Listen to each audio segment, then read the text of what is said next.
Good evening. It's your boy Melee Off Day.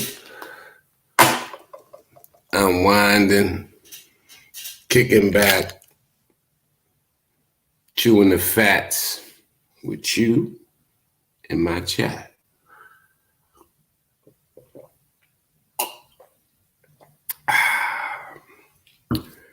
I swear, I make the best coffee in the world. I just started drinking coffee. Never really got into it. Oh, man. And you know what? Dynamite. That's right. You know, the title of this this video is The Good Old Days. There wasn't none. Now I'm just bullshitting. There definitely was some good old days. We're going to get into a few of mine. We're going to talk about, the latest, what's going on YouTube, what's going on with the people, what's going on in the world. You know how we do.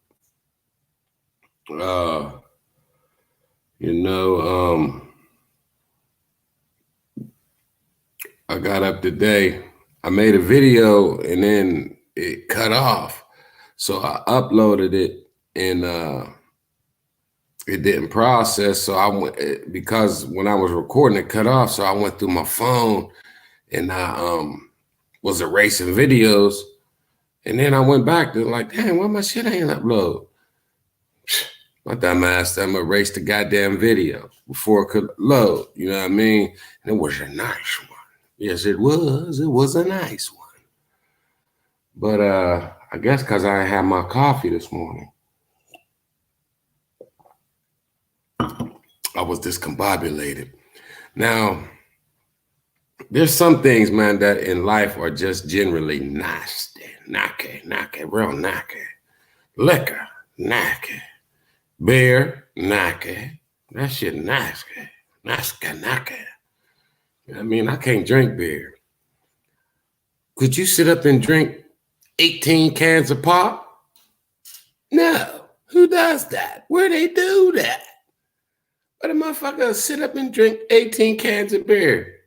You be behind them, they be like this. They turn sideways, that motherfucker's big old beer belly. You be like, God damn, that's where the beer went. How the fuck can you drink 18 cans of beer? I don't give a damn how many times you piss. Like, God damn, man. Like, to me, beer's nasty, man. Liquor's nasty. But 4, 5 little shots. As they say, candy's dandy, but liquor's quicker. Ain't none in there. You know what I mean? Coffee is good, man. Regular coffee, that shit ain't really that good. You know what I mean? And I don't know, does it truly wake you up? I don't know. I don't know. But I put lots of sugar in mine, and a little French vanilla or some hazelnut or some type of tasty in there. I mean, shit, coffee be tasting good, so shit. I'm susceptible to drink that motherfucker at any given time. And right now, the time is now. What is it? What did he say? Oh shit, nigga, get out! I mean, I like coffee now, so I'm having me a cup of coffee on the late night. As I stated earlier, fairly. I woke up this morning, 2:30 in the morning. I took a shower at night, you know what I mean? Got up, slept with my long johns on. 2:30 in the morning. I was out by 3. And I was at work at 3:30. I punched in, and we ain't pull out till 4. So I jacked them for a half an hour. And I ain't punch out till 7:55 today. Now, like my job, you could work, let's just say you worked one day this week and you worked your 8 hours and then you put in 10 more. So say you worked 18 hours. 10 hours is overtime. So today, I didn't clock out till 7:55. I got to say, today was a good day. Like Cube and them. Today was a good day, people. Yeah, I try to get it. I try to get every last dime. Trying to go in tomorrow, but I ain't gonna go in at no 3. Clock in, be punched in by 4. I'm gonna see if I go in about 8, 9. Work to about 5. You know what I mean? Or maybe 8 to 8. Catch 4 of them things. You know what I mean? It's just driving. One thing about driving, you best to have either have a fat ass sitting on $1 million or seat cushion. So motherfucking being in that truck all day, that motherfucker literally will kick your ass. Kick your ass, boy. She got an ass. You better have ass or it will kick it, man. But, I want to talk about reminiscing, the good old days, man. Y'all ever heard of Marco Polo? Yeah, me too. That motherfucker, that Silk Road and, brought gunpowder to Europe and took spaghetti to China. You know what I mean? No, not that Marco Polo. The app Marco Polo. Shouts out to my cousin Bibi. Bibi. She good people. The app Marco Polo, what it is basically, it's a FaceTime, it's a text message, it's a video.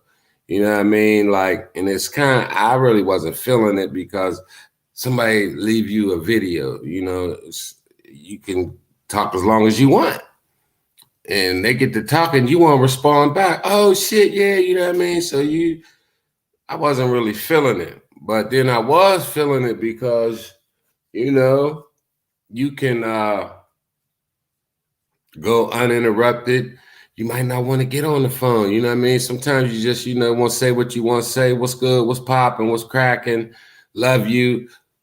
Peace out. So, got with it a little bit. You know what I'm saying? And kind of start digging it. So it was a way to, by the way, I recommend it. It's a way to keep in touch with family, like that maybe you haven't seen in a while, or, maybe, you don't know them that well, when you was kids or whatever the case may be. Salute to the chat, man. Whoever's in here, I ain't got that board up. I have some other stuff up that I have. So I don't even know who's in here, but people will come in and people will pop out if they ain't feeling what I'm talking about. But this is it right now. Marco Polo, man, it's just a way to link up. Well, my cousin, I got 11 aunts and uncles on my mom's side. And between them, 11 aunts and uncles, cousins, they all got babies. Shit, some of them got babies and some of them got babies. You know what I mean? Some of my cousins is grandparents now. And oldest of my first cousins, shit, Michael is the oldest. That's my Uncle Butcher's son. Shit, Mike might be, Uncle Butcher's 78, something like that. So shit, Michael, he might be 60. He late 50s. No, he ain't middle. He got to be late 50s. It's maybe 60. But Mike's the oldest. But y'all know how it is with fam, man. Some talk, some don't, some come around, some do well, some think I'm as losers, family, y'all know. But don't know him that well, but some of the cousins, I do know very well. You got some great memories, but I lost touch. You know what I mean, and I missed a whole half of my family. But my cuz put the group chat, man, so everybody tap in and it's like, damn, I ain't seen them, I ain't said you. Your mind's eye, you have memories of what they looked like when they was kids. You know what I mean? My cousin Christy, shouts out to Christy. Christy's had a real long pigtails. You know what I mean? The girls in my family, their hair grow. You know what I mean? I'll be telling people we got Indian in our family, but oh, they got Indian in your family. You know what I mean? But we really do. I don't know if that's the reason, but we got a touch. Now, is it really Indian if your shit's Blackfoot? We got Blackfoot. Blackfoot Indian. So I've been told. But anyway, Christy had long pigtails. She had a brother, my cousin Nookie. Lil Walter. I thought his name was Walter up until yesterday. Hey, the polo was playing, and it was a message. Everybody tap in. You can watch it. You know what I mean? And you can see who's watching live, and you know what I mean? It's kind of cool. So it said Mike, and you couldn't see the face. Somebody was playing the keyboard. We're just a musical family. Somebody's playing the keyboard. We're not really a musical family. Some can, some can't. But playing the keyboard, the little chopsticks, you know what I mean? And no singing, but a little keyboard. And then the camera said, hey, what's up, y'all? How's everybody doing? You know what I mean? And damn, that ain't Uncle Butcher's son, Mike. Who is this? Who this nigga is? How'd you get the wrong number on the group chat? Who's this nigga? I don't know him. I don't know Michael. So, upon further review, that's Nookie. Nookie? That's not Nookie. No, Nookie used to have curly hair. This guy's a bald-headed gentleman, and I don't know that face. But it was Nookie, and his name is not Walter. It's Michael. That's a damn shame when you think somebody in your family's name is something else. Well, I ain't seen him in a while. I used to live in Cleveland. My mom was gallivanting. Her and Pops ain't work out. You know how that is. Hey, sis. Yeah, he hit me again. I need you. All right, phone a friend. Come on. Bring you and them badass kids. Bring your ass. We got a basement apartment for you. You know what I mean? So off to Cleveland we go. With the ancestors and ladies. They live right next door. Hey, man, I remember, man, I had an uncle, man. Now, imagine this. You're a police officer. There's been a bank robbery. It's a small little town. Bank robbery, big news. Everybody's heard. The whole community. The bank has been robbed. Somebody has fulfilled a lifelong dream. You're going to rob something, then fuck the pizza shop or the liquor store. The bank is where the dough be. Shit, somebody robbed the bank. Everybody there, the helicopters is over top. They looking, they gave chase. They got away. They're not sure who it is, but they're looking. They think they know who it is. And as the bank has been robbed and the cops are out patrolling and they're looking, the perpetrator of the crime is hiding at your house. You're a police officer, and you know that the bank robber is at your house because your wife's brother is a criminal. Uncle Donnie, my guy. Love you, bro. You know what I'm saying? Uncle Donnie, the G in the family. And the G stands for gangster. Donnie G. Not goofball. Gangster. He robbed the bank, man. Him and his partner. He hiding out at the crib. You know, playing with me. I'm playing with money. So it's a little background on it. Well, you know, live by the gun, die by the gun. Donnie probably did 21, I think he said 21 years, getting people 21 bricks. Not all at once, you know, 2 here, 3 here, 10 there, 7 there, you know. Well, at this time, my uncle has a twin sister, Nookie's mom, my Aunt Sissy. So I don't know if we were staying at ladies or at Sissy's because they were neighbors, so we was staying with both of them. And me and my cousin, Nookie, we had a bunch of candy, you know what I mean? We was eating our candy. But see, the apple don't fall far from the tree or the treesies, you know what I'm saying? Me and Nook, we was shit, I was in kindergarten, so he was in 2nd or 3rd grade. He's 2, 3 years older than me. Paved the way, showed me how to get down, how to get it while the getting's good. Sure, somebody showed him. What we would do was we would go to the candy store. He would go in, I would go in. He'd get a little something. He had a little 50 cent. He'd buy something, you know. So I'd be looking at the door. When I see him at the register, then I would go in. So he would pay for it. And then I would say, I'd go in the back or something on the side and say, excuse me, how much is this? He'd open the door like he was leaving out. And the lady would go, come to tend to me. And, you know, I'm sure, I have this. Can I get that? You know, I know it's a Chinese lady. Hurry up and buy. Hurry up and buy for shy for your mother. You want Pepsi with that? I don't understand that. You know, it's pause. They can say the first P, Pepsi, but they can say the second P, the Pepsi, bitch.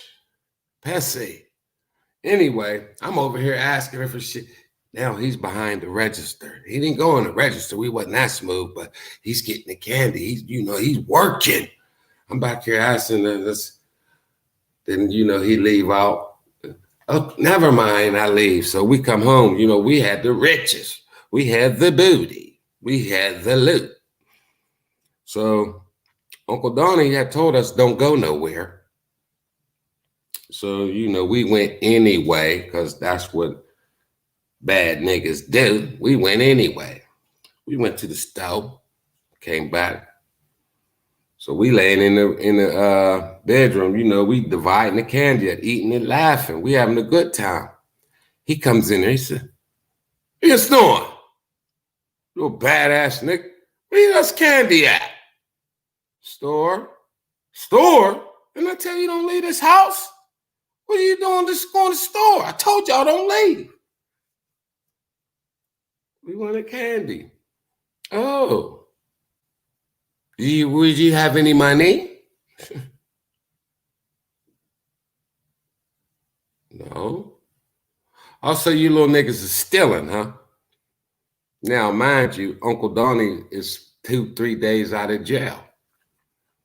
Well, needless to say, he whooped our ass. Yeah, he tore us up. I think he just, you know how it is, man. Mad at the world, man. Took it out on us. He beat us. And then, you know, my Aunt Sissy come home. He told her she beat us. My mom came in. He told her she beat us. So we got 3 ass kickings. And the nigga took the candy. You know what I mean? Sitting up eating our shit. We upstairs crying. He downstairs laughing, eating our shit. Them little niggas smooth, boy. Woo-hoo-wee. I'm about to put them on the team. No, nigga, we ain't doing nothing with you, man, because you cut out your partners, man. You kill your partners. So anyway, you know, we mad at Uncle Donnie, man, because he did us like that, man. So a week later, when this PO came and they said he violated because he stole something, they got him on a B&E, breaking and entering, 211, armed robbery.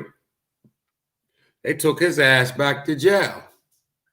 So you know what we did? What any good criminal would do. We burglarized his bedroom, got our candy back, and then some. The good old days, man. Remember that Nook? Well, if you don't, I do. We robbed Uncle Donnie after he robbed us.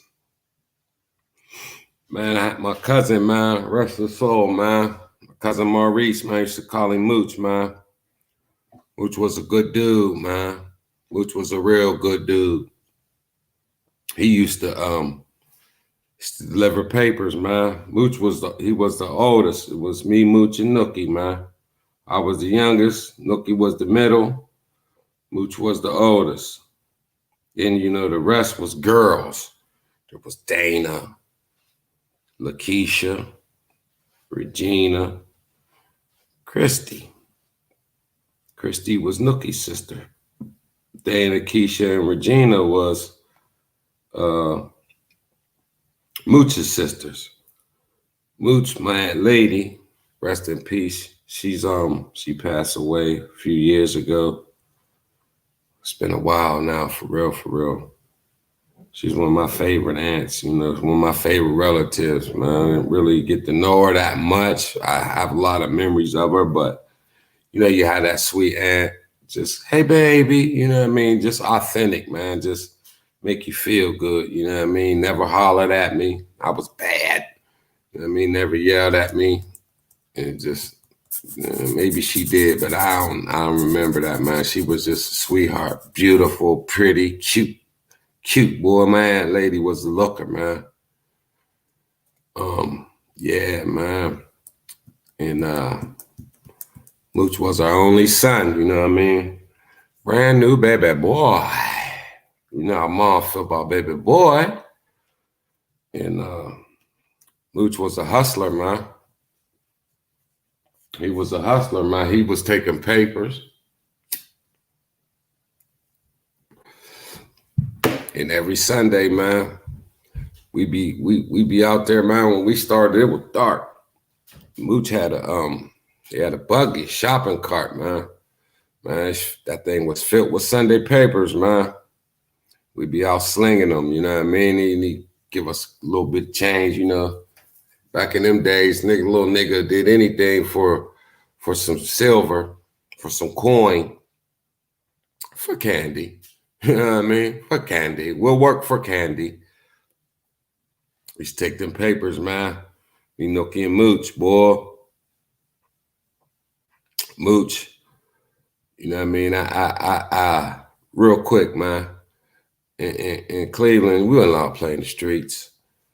We was playing wiffle ball, baseball, something. I got me a hit. Baseball ended up being my best sport. That's another story for another day. But I got me a hit, a little double. I'm on second base. Now, you know, we're playing in the street. First, second, third, home. So second base is in the middle of the street. Sure, I'm not getting off second base. I got a hit. So there's a car beeping. Move! I ain't moving. I look back. I get a car middle finger. Next thing I know, I'm being choked. Savagely. Somebody has me by the neck. I'm up off the ground. I can't breathe. I'm crying. I remember it vividly. I'm being choked. When my eyes get to focus and looking, it's my dad. Now you done drove all the way from Pittsburgh to Cleveland, unannounced. Nobody knew he was coming. My mom and dad separated. Maybe my mom knew. She didn't say nothing, wasn't sure if he was coming. Maybe he popped in on her. I don't know. I'm not even going to speculate. But imagine, to my surprise, that the way it worked out, like I'm playing wiffle ball, baseball, I get a hit, I'm on second base. How the nerve of a car to come down the road of our diamond, our baseball field, and want to get by. Fuck you, I said. Fuck you, I say again. It's my dad. He's choking the shit out of me. Fuck you think you are, little nigga? Choking the shit out of me, man. Cried up,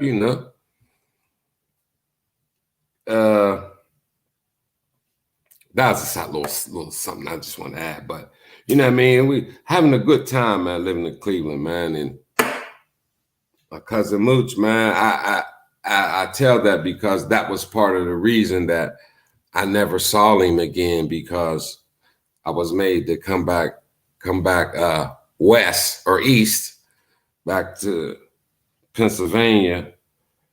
And my mom and my sister stayed in Cleveland for a while. So it was just me and my dad. And I didn't like it. I miss my mom. I miss my sister. I really miss my sister.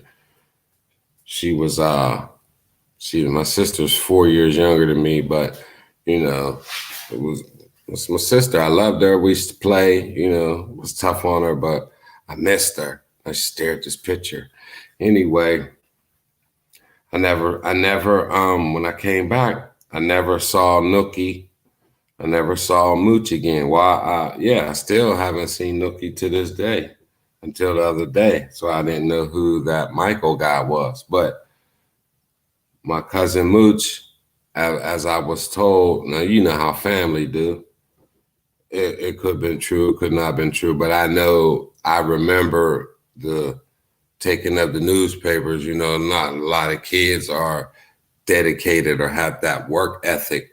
You know what I mean? And he had it. From what I remember of the 1 or 2 or 3 memories that I have of him, one of them is him working, getting up early as hell in the morning when it's dark outside, taking them goddamn papers. And I just remember knocking on the door, sometimes some doors, collecting. He used to have this little thing, a silver ring with these things on it, and he had the hole punching. He had up, man. Some went to the newspaper, some went to him, you know what I mean, collecting. Well, he was working jobs and everything. And I remember my Aunt Ruthie she was the one, that was telling me what happened, man. Mooch he had bought himself a little truck and some lawnmowers and shit. Mooch had a little grass cutting business. He's 18. I don't know, I hate to just even think it or put that on him because it was never said. I don't know, you know what I mean? But just the life we lived. Did he hustle up? I'm gonna just get to it. He was murdered, y'all. But not how you may think when I say murder. From what it was, the guy that did it did go to jail, So the guy went to jail and it was a white man. Peep the game though. This is what was, you don't know, like somebody was robbing a store and they came out and ran because the dude that owned the store had a burner, a gun. So they come out the store, they run. My cousin Mooch is sitting in his vehicle. I don't know if he just pulled up or he had the car running or whatever the case. The dude, the owner of the store, comes out and shoots Mooch. Mooch is sitting in his car. The guy comes out, shoots him in the neck, paralyzes him. Mooch was 18. I think he was 22 when he died. You know what I mean? So he got shot in the neck, and he did survive 3 to 4 years. You know what I mean? Paralyzed from the neck down, man. And I just remember seeing one picture, and he was laying in the bed, sitting up, and he had a great smile, man. And he was smiling, man. I could see his face right now, man. Like, Mooch, man, was my guy. It brings me a fucked up feeling, man. But yeah, the guy shot him, and he hung on for a while, then he got pneumonia. And, you know what I mean, he passed away. That dude, like, he was in jail, you know what I mean? He was doing a bid for what he did. And then when he died, the charges changed, you know what I mean? But that was, you know, reminiscent, thinking on the good old days. Some of them wasn't good days, you know, when you think back. But my cousin putting that polo together, it just jogged that memory, man. And I'm sharing that to say, you know, hey, man, it's a lot of beefing going on in these YouTube streets right now. And granted, we not family, we not loved ones. I think people do it for entertainment, you know. People indulge in the fuckery because people watching. You know, if you don't like somebody and what they do on their YouTube channel, why are you watching? You know what I mean? Why do people watch? Because then they go make a video and report back and talk shit on, you know, that person. And then it goes and turns into a back and forth, and people are watching. So it's obviously entertainment, whether somebody want to admit it or not. You know what I mean? Because if there's a television show and you don't like the actor and you don't like the comedy, you don't think it's funny, you think the actors or actresses is ugly, you don't watch it. You don't make a video or call NBC, write a letter, send an email, send it by plane, train, or automobile, carrier pigeon. You don't tell NBC you hate the fucking show and, you know, belittle the whole show from the writers on down to the actors. You just don't watch it. But and everybody involved is guilty of it. Telling somebody what they don't like, you sitting up crying. But when you're putting that video up and talking about them crying, what are you doing? You're crying. So, you know, everybody involved is guilty of it, but it's entertainment. So that's why it gets talked about, man. But, you know, when you look back on life in the past and the memories, you realize that life is short, man. And we're only here for a brief moment. You know, when you're living your life, as I am, as you are, I'm 46. I don't wake up every day and live 46 years to feel the old, the time and all that. One day at a time, you know what I mean? That's how we live our lives, one day at a time. So no matter how old you are, we're all one. We're all one day today. That's what we all are. That's what we all have in common. And if you waste your days bickering, beefing, putting people down, belittling people, calling out their character flaws, whether they're ugly or they got something wrong with them, you know, whatever the case may be, man, we're taking our valuable, precious time that we've been blessed with to put people down, you know, and it might seem insignificant or, oh man, like, he talking stupid. Nobody trying to hear that shit. There's only 4 people in the chat. But I'm kicking facts, man. When you think about our lives compared to the span of history, 46 years compared to as long as this earth been blinking, I mean, living, going on, people on this planet, that's like a, it's over. You lit, as soon as you light the candle, you blew it out. And that's how fast our lives go by. If you live to be 100, it's still like a candle in the wind. You know what I mean? Snuffed out. All that's left is our memory. You know, like, I think that's probably why the celebrities that we mourn when they die, you know, Michael Jackson died, people all over the world was singing and dancing and buying records, and, you know, because they will live forever or for a while. Some people they might not ever stop talking about. I think Michael Jackson's one of them. I don't think they're going to talk about Elvis forever. Maybe I'm wrong about Michael. Barack Obama will be talked about forever. As long as there's human beings in the United States of America, they will never, ever forget Barack Obama, first black president. And he'll be long gone, man, and they'll still be talking about him, you know, because of what he done. And most of us, when we die, we'll be remembered by a few, a handful, our family members, people that knew us.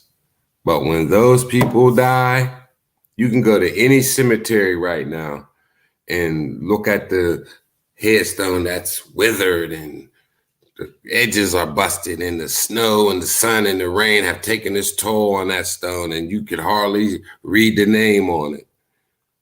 Nobody's talking about that person. You know what I mean? Most of us, we will be cast into the sea of forgetfulness, and there's people that lived 100 years ago and no one knows their name or knew that they ever existed, and they was a whole person with a life, memories, lived, loved, enjoyed this planet, cried, you know, all that shit, man. They lived life, and it's over, you know, and no one knows anything about them, what they did, anything. And that is the destiny that most of us are headed to. Does it matter if somebody remembers you or not when you're dead? Probably not, you know. What would Michael Jackson rather be? Remembered forever or alive today? I don't know. Maybe some people would say they'd be remembered forever, but most would say, well, I'd rather be alive today, you know? Shit, would you rather be Michael Jackson and live the life that he led and did accomplished all the things he accomplished? Or would you rather be you living and breathing today? Yeah, I'd take my little life ski, wife ski. I'd take my little life right now because I'm breathing, he not. But my point is to say, you know, people will be, oh man, you on the positive, are you kicking that shit, man? And you know, that fake shit, that bullshit, but it's really true, man. You know, you hear people say, oh, give me my flowers now, you know, like, corny shit, but it's real shit, man. You know, give the people in your life their flowers while they're alive too, so they can smell them, enjoy them. Coffee's good, but it's getting cold and it's tasting too sugary. But yeah, man, good people, man. Sometimes you see a beef, man, or something going on, real life, YouTube, whatever. And, you know, you wish that it wasn't happening because you got love or, you know, the parties involved and you want to tell them to not do it. But, you know, people beefing feel justified or attacked and they're defending themselves. And, you know, as it goes on, they both have a point of defending my name, my honor, speaking on it. After a while, it don't matter who started it because it's been going on so long. You know, it's like the Hatfields and the McCoys. It don't matter who started it because it's been going on so long that all parties involved are right and all parties involved are wrong. But, you know, I just wish that some of the beefing that's going on wasn't going on. And part of that is because my name get dragged and shit. People on the sidelines start choosing. And people start saying stuff and coming to the aid and defense, and then they start going off, and next thing you know,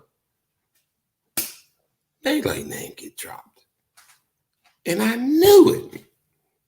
I went against my better judgment. My man A-Train sent me the shirts. Now, the shirts, people on here have their little things they say, you know what I mean? It's Melee all day, y'all. And I'm gone. You know, my little sign off. Humble King. I hope you have a humble day. We'll see tapping in, you know what I mean? Here's another one, the latest and the greatest. Sinetta. Peace and love. Peace and Black Power, family. What's your name? Where you calling from? Hey, y'all know the elder. This is Elder Rashawn DeLay coming at you with another great and what'd he say? Great or powerful and informative video. You know what I mean? Everybody got their little sayings, you know. So my man A-Train made some shirts with different phrases on it that people say. So I took it as an opportunity to say, you know what? We have our good moments, our bad moments, but I'm gonna, you know, tell everybody that he sent me a shirt with their phrase, you know what? I'm gonna send the shirt to you, you know what I mean? This sector, you know, we could grow, you know what I mean? And nobody haven't tapped into the t-shirt, the money making on that. So I said, you know what? I'm gonna send everybody their shirt. Get at me, give me your address. I'm not paying, I'm giving you the shirt, you know what I mean? So get at me, cash at me the couple dollars, I send you your t-shirt. One of the guys that's getting the shirt steps up and says, you know what, Melee? You showing love, so I'm gonna show some love. How many shirts is there? I'm gonna pay for everybody to get their shirt. $50 will take care of it. Actually, when I did the math and as many shirts as there was, $50 wasn't even enough. So I told the people for this reason, hurry up, get me your address. You know what I mean? And I wanted to send them all out. I didn't want to be here, this one, that one, you know what I mean? So I got the addresses except for 2. I get the shirts out. So I call my one man, yo, you get your shirt yet? No. So I'll call him today. Say, hey, man, you get your shirt? Yeah, I got it last night. I got it yesterday. So, okay. Yeah, man, because shut up and react and drop your name and talking shit. Yeah, Melee, when the shirts didn't go out, man, I paid for all that. See what I mean, man? Now, he ain't reach out to me. He got my email. He could come on my channel. Yo, brother, what's going on, man? I didn't get my shirt. No one said they got their shirt. I know you ain't jacked me, bro. Tell me what's going on, man. You know what I mean? No. He makes a video. Melee, where the shirts at? I paid for them, you know. Now, you know, we all say things, you know, we do what we do. You know what I mean? I'm on here right now saying this and that. So with me saying this and that, now if I say something of evil demeanor or, you know, nigga, Oh, then I'm hypocritical. I'm full of shit. You know what I mean? So everyone something could be picked out on something they said and used against them because a situation make them look like they are not what they say. And the dude, good brother, liked by loved by more than they hated by. Loved by many, hated by a few. Some are loved by a few, hated by many. But, I figure he's an all right brother. He stepped up. He paid for the shirts. But then he goes there on me. So then now, I'm like, damn, man, really? Now he will say, it wasn't like that, bro. It wasn't like that. You know what I mean? Misconstrued, I did say that, but I'm like, coming from my point of view, you know what I mean? It's been a week. Ain't nobody got their shirt. What should I think? Okay, yeah, I get that. But like I said, you didn't reach out to me because that doesn't create controversy. That doesn't, give content. That's not going to get you no views. But if you puff your chest out and melee this and that, blah, blah, blah, blah, get some views, and the people that ain't rocking with me or whatever, they tell you, well, damn, melee like that. I thought he was a good dude. This motherfucker stole $50. He did all that. He did all that just to get $50. Well, come to find out, I did send the shirts out. I don't run the post office. It's COVID-19. Is people sending more mail because they not getting out or delivering shit? Is COVID-19 slowed the mail delivery down? Because, like I said, people ain't hand delivering shit. I'll run it over to you. I'll drop it off.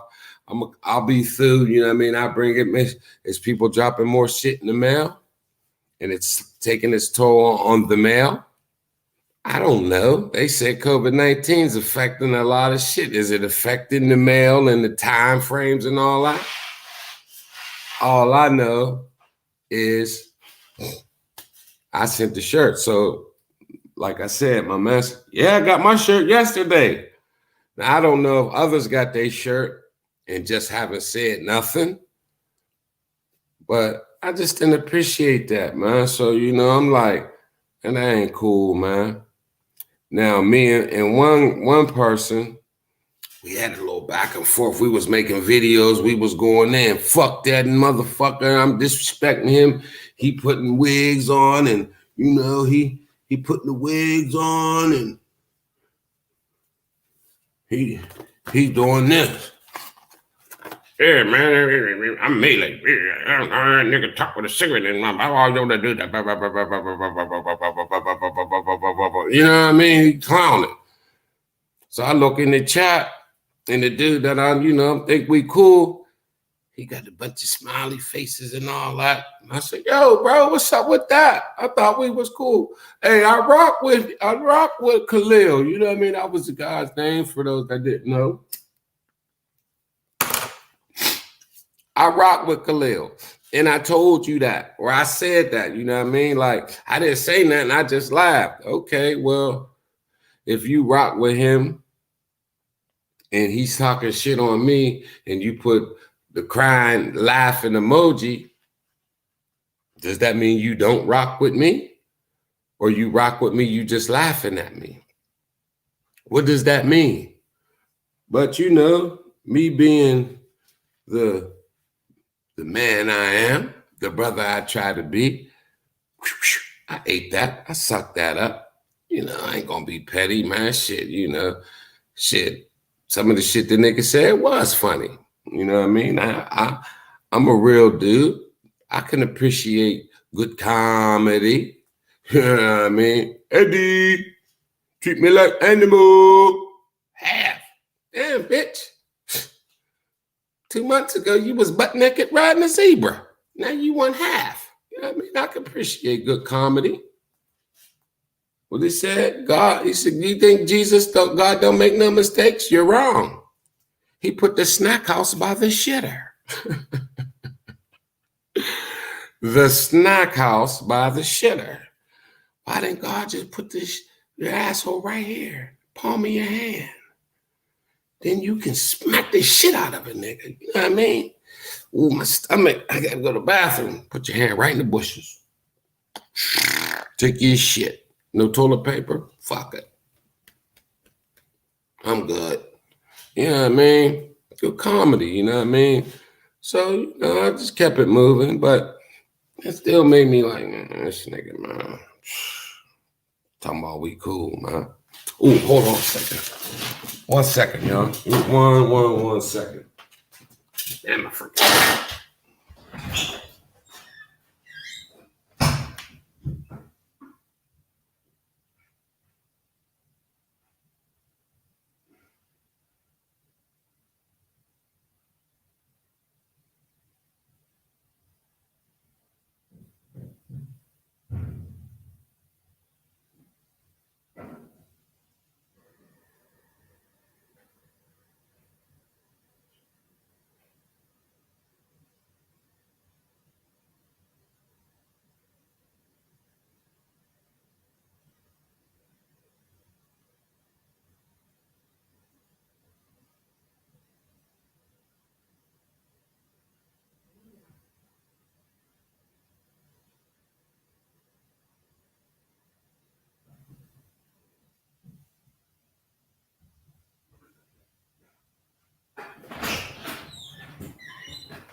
All right, I'm back.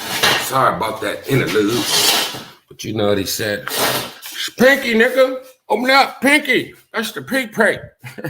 Got the pig pig open up. Lollipop. She licked that lollipop. Cinnamon bun. You know what I mean? Anyway. What was I saying? Oh, yeah. Back to the little story. You know what I mean? It just made me... my man, you know, you can laugh, but, you know, if you my man, we united front. Or you rock with him, so you laughing at me, all right, you know, let it go. But, you know, it's one of them things. Now, how do I take that? You know, I'm trying to promote peace. The high road, the bigger man, the small thing to a giant move. But now the nigga on here saying my name about some money and shirts and fraud and melee. I paid for it. Where the shirts, nigga? Now this was told to me. I was going through the live, you know, trying to see what he said before I jump out the window on his ass. And as I'm watching, then the video's taken down. That's what he do. He might put the video up. You know, if you don't watch it, then you don't get to see what was said. So, you know, I guess that's his way of saying, tune into my shit or you miss it. Get no views, you know what I mean? When you make a video, everybody's not going to be able to tap in at that moment. So, you know, we missing, he missed the views. I don't know. He don't give a fuck. I don't know. But I couldn't get to it. So now I'm like, I know my guy don't lie. My man does not lie. He don't promote fuck shit. You know what I mean? So I know my name was mentioned. Now I can't see it, so I don't know what context. So is it going to turn into another one of those, you know, oh, Melee, you know, I was laughing. It was funny. It was not personal. You know, I ain't against you, you know, or no, man, I didn't say that, or it didn't come across like that. You know, like now what? You know what I mean? So it's just one of them things, man. It's how YouTube is, y'all. So, you know, going in, man, like some shit went on that the only reason people knew about it was because the motherfucker mentioned it. But through what he mentioned, He said if anybody's discussing it or talking about his personal business, it's fuck you and I ain't fucking with you. So I noticed I had a new subscriber from that dude after we talked and whatnot, you know what I mean? So he had unsubscribed to me because I had said something. I didn't set out to say anything about it. The topic that I was talking about on my channel, believe it or not, if I'm lying, God take my kids' eyesight. I'm not lying. I was going to talk about a certain topic, and then I found out that that topic was what that person was going through. And then they folks came up and, wanted to say their little piece and all that. So it ended up that, I was saying a few things, about it, but it wasn't malicious. It wasn't disrespectful. And I didn't let nobody disrespect the person or their situation. But it's fuck everybody. Like, so, it's like people will jump out the window on you on here without giving you a chance to explain yourself to them or be a man or woman and come to you and say, yo, what's up? Why'd you say that? Or what's going on? You know what I mean? They won't do that. They'll get mad and then say whatever they saying and criticize you, talk about you, and not give you the chance. Like what I'm doing right now. I haven't spoke to the brother, but I'm on here making a video. Now, I'm not making this video to kick his back in. I'm just saying all this to show how it goes. And I'm using myself as the best example. You know what I mean? Like, this is how it goes down. So now I'm like that plane, in the holding pattern.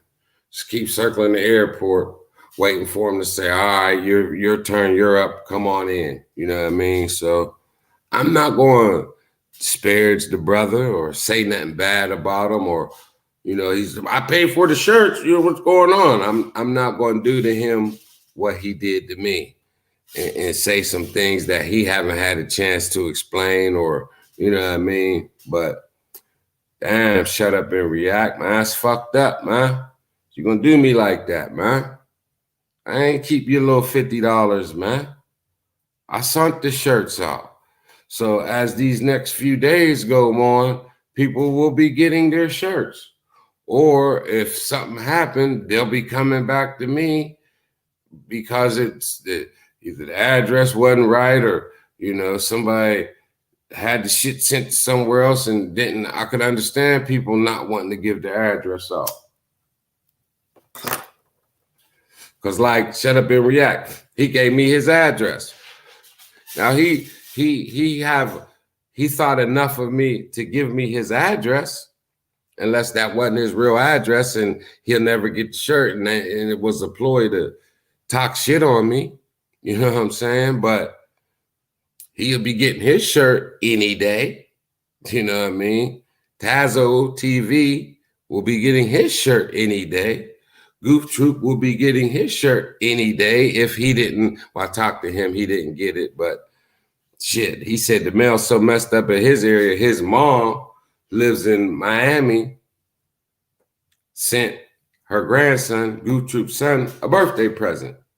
And then she came to visit, and she came, visited, left, and went back home, and the package still hadn't come. He didn't get the birthday gift from the mail until today. You know what I mean? They got it today. So I don't know what's going on, man, but I just want this to be known. Tammy got a shirt coming. Real G's got a shirt coming. Shut Up and React got a shirt coming. Goof Troop got a shirt coming. Khalil Amani got a shirt coming. Tazo TV got a shirt coming. There's only 2 people that I said I wanted to send the shirts to that Shut Up and React paid for. And I actually sent out some a shirt that he didn't pay for because it wasn't enough. It was a total of 8 shirts. 8 or 9, I forget. But yeah, well, I think 9 because Tammy. Now, Tammy did cash at me. So essentially, she paid for her shirt. But when she cashed at me, it wasn't for a shirt specifically. This is for a shirt, but she's a supporter. So I made sure she got a shirt. So I sent those shirts out, and there's 2 people that didn't give me any address, and that's Miss 504 and Keisha Kingston. So, I don't have an address for them. So obviously they're not too worried about the t-shirt. And when you look at it, I could understand why. Because like Shut Up and React, you never know when the shit gonna go sideways on YouTube, y'all. He done gave me his address, and then he's going in on me. So, if I was a fucked up motherfucker, I could dox him and clown and all that. But I would not do that. That's not me. And he don't got to worry about that. It wouldn't matter. Excuse me. It wouldn't matter how nasty the beefing got on here. I don't roll like that. I'm not going to jeopardize somebody's life on the YouTube beef, no matter what they say, So that's that. And I sent the shirts out, y'all. So that's that little shit, man. Like, life, man, is too short, Life is too short to be with the fuck shit, man. And as you age and you get older, you realize that. So let me go on over. Let me click on over here to the comment. Tammy's in here. Y'all see J Quill. You know what I mean? I'm just now reading. Monica G, I ain't seen you in a while. Yo, as y'all see, J Quill. I got my shirts, 2 of them. And I meant to send him 3. I see my man Isaac. What's up, big dog? Yep, the COVID be affecting delivery parcels to addresses. I'm still waiting on my parcels from 4 to 7 months ago when they should be delivered to my addy 3 to 4 weeks. Real sad, bro. Rest in peace. I know, man. That shit hurt, man. Callie, hey, man. Oh, hey, y'all. Sidebar, man. Peep it out, man. You have a guy. This is what I'm doing. I'm working on a little something. You know what I mean? I'm gonna be in a motion picture. And filming will be in June and July. And I don't want to say too much, but I am going to be in a movie coming up.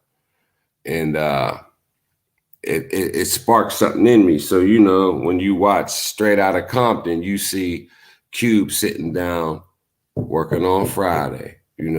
What would give a motherfucker the gumption or the nerve to think that he could write a movie? Who the fuck you think you are? You know what I mean? But like I say to y'all, dreams don't come true if you don't have any. And dreams will never come true if you don't pursue them and work on them. So, I'm working on my own little screenplay. And I have a name for it. I'm not going to tell y'all, but the name for my flick is the idea is going to center around this. And I will just give you one little tidbit. This is one of the little pieces that I got in it. Now check it out. It's a guy. It's a hard worker. Love his family. Love his wife. It don't matter that she don't look like what she used to look like. She was a fine dish. She was a dish, a delectable treat. She was delicious. She was so delicious that she blew up. And she liked to sit in the bed and eat. And he loved his wife. And he didn't cheat, you know what I mean? And he loved her. But as time went on, she developed a love for fish sandwiches. She loved a good fish sandwich. And when she would eat that thing, she always ate it like this. You know what I mean? And the bigger she got, the smaller the sandwiches started to look. You know what I'm saying? And she's always in the bed. Hey, babe, can you bring up the hot sauce? I forgot to put hot sauce on my fish sandwich. Hey, babe, can you bring a tartar sauce? Babe, pickles, babe, coleslaw. She's always asking him she always forget to put something on her fish sandwich, which she eats 3 to 4 nights a week in the bed. And so, I developed that aspect, and it's a fish sandwich because, catfishing, how that goes. So this guy's on here and he loves his family and he doesn't cheat and he's a good guy. But as he indulges into the YouTube social media sphere, he's being catfished, but he doesn't know it. So he's starting to fall for someone. And as he falls for them, he's falling out of love with his wife. So he's starting to do bizarre shit and he's stepping out and he's G'ing up and, he's getting more and more bolder with his YouTube movements and shit, you know what I'm saying? Till eventually he decides he's leaving his wife. And so he leaves his wife and he goes to meet the woman of his dreams, player for flossing. And we're going to meet at Denny's. So he comes in the Denny's and he's looking around and, you know what I mean? He knows what she looks like. He's seen several pictures. He don't see her. So he calls the phone. So where you at? So I'm in here. I don't see you. I'm in the back. Look, I see you. You're at the door. So he looks in the back and this woman waving. He said, where you at? She said, I'm waving. So as he's walking back, he's looking. He sees the woman waving, but that's not the picture. And as he said, okay, he hangs the phone up and he gets by and he looks and they make eye contact. And she says, hey, baby. And he looks. She says, ma'am, excuse me. I forgot. Can I have some hot sauce for my fish sandwich? It's a bigger, uglier version of his woman. And he's like, no. He gets catfished. You know what I mean? She's eating a catfish sandwich. You know what I mean? So just working on a little something, you know what I mean? But, a lot of Nate the Great, a lot of shit that be going on the tube, man. I thought that was eggnog. A lot that be going on, man. So that's what social media is good for, keeping connected with family, friends, especially the ones overseas. Yeah, from earlier. Cali 26 in the building, you know what I mean? So I'm working on a little screenplay myself, man. And it's funny. What he said, don't do it. You stupid. Go to the doghouse.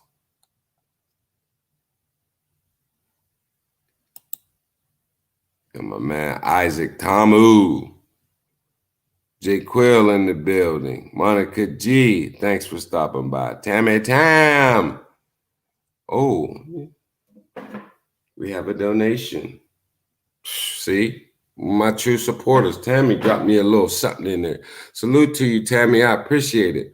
But yeah, your shirt's on the way. It's already sent. You know what I mean? But just the way, things go down, man. It's just it's a shame, you know, we can't even communicate and show love to one another on here without beefing, you know what I mean? And I haven't said anything on either side, you know what I mean? Because I had a link to each person and we've had good connections.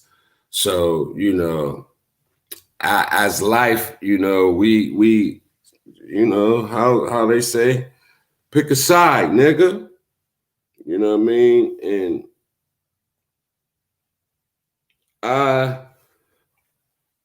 I don't want to entertain any fuckery. You know what I mean? I don't want to participate.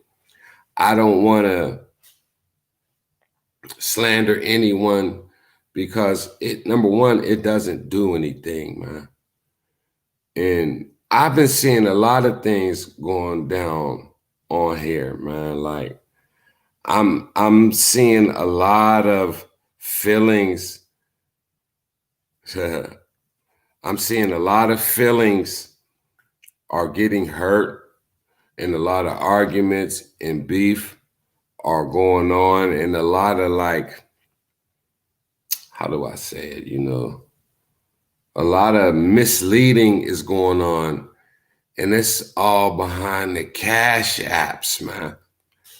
People are getting mad behind cash apps, man. People are seeing other people get cash apps and they're getting mad because they're feeling like, yo, wait a minute. This motherfucker be straight fuck shit. Nothing good's coming out of his mouth or her mouth. And they're getting cash apps and I'm delivering fire, hot shit to people and I'm not getting no cash app. And it's like, damn, man, like I'm seeing people, you know, they like, they bragging on their cash apps and, you know, they throwing it in people's face about their cash apps. And I'm seeing people from other sectors coming into sectors and they're talking about cash app. And it's like, wow, like there's people are really beefing. Now that's not none of the people that I fuck with, you know what I mean? But I'm just peeping it like, you know, there's cash apps are stirring up confusion, you know what I mean? And I'm gonna say this about our little fucked up, crazy ghetto sector. I know one thing. The big YouTubers, they be watching us, y'all. They act like they won't say our name, but they be watching us, man. Because the big YouTubers, they wasn't doing panels like this. They was not responding to their chat like how we do, man.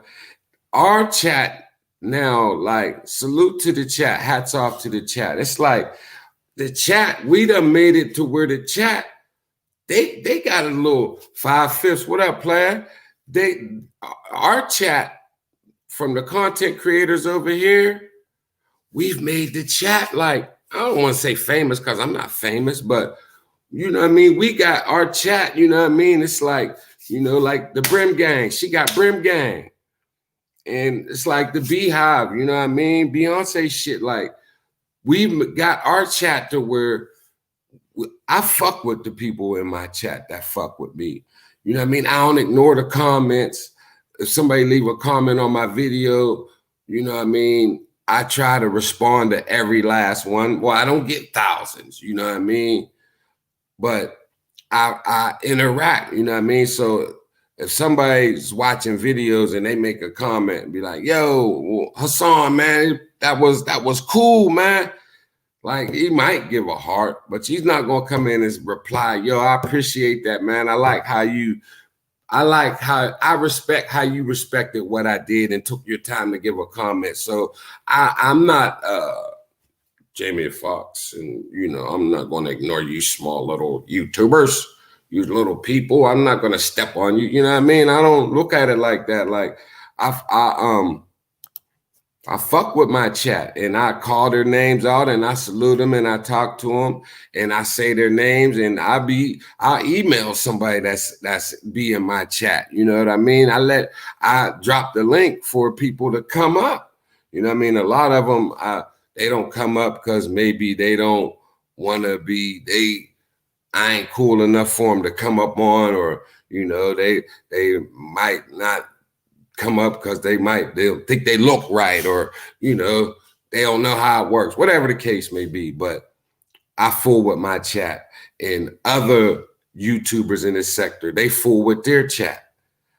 I peep shit. Monty Woodgrain, you know, salute to Monty, no disrespect, you know. I watch his channel sometimes, and I never saw him interact with the, you know what I mean? Like, you know, the big YouTubers, their thing was, you know, fuck them, ignore them. They're trolls and, you know, don't speak to them. Ignore them, keep it moving unless they get super chat. That's why they made super chat, because it was a ploy. Ignore your chat. And if somebody super chats you, the comment gets highlighted and you say it pops, you know, their little thing pops up and you can, hey man, shout out to We Are 5/5, you know what I mean? Thank you for the super chat, you know what I mean? And it was like a ploy. But because our channels wasn't monetized and we didn't have super chat, we wasn't on that, you know what I mean? We vibing with our chat because we didn't have 1,000 people in there, 8 people in there. I could talk to all 8, you know what I mean? So then I seen Monty Woodgrain. He doing a live. He wasn't doing no lives. He was not doing no lives. None that I saw. Man, I tuned in one night. He doing a live from the car. It was 3 hours long. He talking to the chat. So I know that the bigger YouTubers, they'll never admit it, but they be over here watching. They be over here watching, and they come over here and they see, man, look at these little motherfuckers. These motherfuckers them went around the super chat, because super chat takes 30%. So if somebody give you $10, you're only getting 7. Whereas with the Cash App, I think, you know, if you $10, they might take 48 cents, 92 cents, something like that. You know what I mean? So you pretty much, you know, you get a $100 Cash App. I think Cash App take like $1 something. You know what I mean? Or maybe like 2 or some change, something like that. You get $100 Cash App, you get $97 and some change. $100 super chat, 100. We Are 5/5. Hit the Cash App. Salute to you, brother, because you didn't have to do that. And I know, you know what I'm saying, you dealing with situations, but you know what I mean, for the love, man. Shouts out to you, brother. But damn, fuck my head up, 5. You know, with YouTube, $100, YouTube's taking 30. So these people doing this case, damn, these motherfuckers is Cash Apping, they getting money. So, you know, they getting mad. The song getting mad, talking shit. All these punk ass motherfuckers. He had the nerve to say, these motherfuckers on here begging for donations. I said, no, he didn't, man. Like other motherfuckers, they will get mad because somebody Cash App somebody, and now they get mad at a motherfucker, quit speaking to him because that you gonna Cash App somebody else. Like the only person they allowed to Cash App is them. Let me catch you Cash Apping another motherfucker. Like, let me catch you fucking another nigga, bitch. I'll kill you.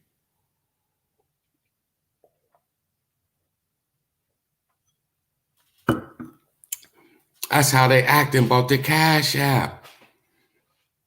It's crazy, y'all. Like, it's crazy, but I know the bigger YouTubers, they're watching what's going on over here. because we creating content. It's like, you know, okay, peak game. Mine's a 5/5. Peep the fly shit. I like that, man. Everybody like that one. They might be talking shit 5, but some shit you say, they be peep the fly shit, nigga. See, you should have the t-shirt, man. Peep the fly shit, dog. You know what I mean? And do pre-orders, man. If you want the shirt, you get it made, and they give you their address. And when you get it made, instead of having it delivered to you, it gets sent right to them. So if you hit the Cash App to support me, I appreciate it. And not only do I appreciate it, but you will get a t-shirt, you know, so you're supporting me in the channel. Yeah, I could keep the whole 20 or 25 or 30 or 40 or 50 or whatever the Cash App is, but you will get a piece, you know what I mean?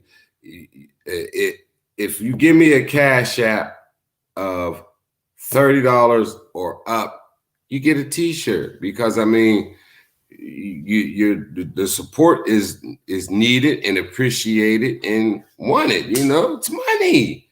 People act like, you know what I mean, like it's a bad thing if you want to, or you need, or you looking for a Cash App. Like, you come on here, you spend your time and you talk and you create content and you do shit and people like it. What's wrong with them looking out, giving you a little shit? Put a little sugar on you. Sprinkle me, man. Sprinkle me. Sprinkle me. You know what I mean? What's wrong with that? But, you know, Black folks, for the most part, we have a way of hating and turning a positive into a negative. You know, snitching. It's good to take care of your community and get the foul burglars, pedophiles. It's good to get them out of the community. But what do? No, that's not a good thing to do. It's a snitch. It's a rat. No, can't fuck with you. I need you to let me fuck your kids. Fuck all the little kids. Don't tell on me. I need you to let me burglarize these houses around here. Don't tell on me. You's a rat. You's a fucked up motherfucker. You know what I mean? So you be quiet and let me pillage, rape, steal, and I get over because I found a word to make you feel bad about doing the right thing. I call you a rat. You's a clout chaser. Clout used to be a good thing. You know what I mean? When you had clout, people came to you. Yo, man, he got clout. He knows this dude got clout. You need something done on your house? Go talk to Melee, man. He got a guy. You know what I mean? You need somebody to get the virus off your computer? Go talk to Melee. He got a guy. You need somebody you just bought a house. You trying to buy a house. You need to get this house gutted and get all the trash out and get it painted on the inside. Talk to Melee. He got a guy. Clout. You wanted clout. But because you having clout, somebody will perceive you to be better than them. You might not think that, but they think it. So they start thinking that you think it. Oh, this nigga think he better than me. You think he better than somebody. So they find a way to make what you're good at or what you do that's good, respected, and powerful. They find a way to make it become a bad thing. Now he's a clout chaser. See what I mean? That's what goes on around here, man. That's what's going on in these streets, dog. And I'm backing away from it, man. I'm backing away from it.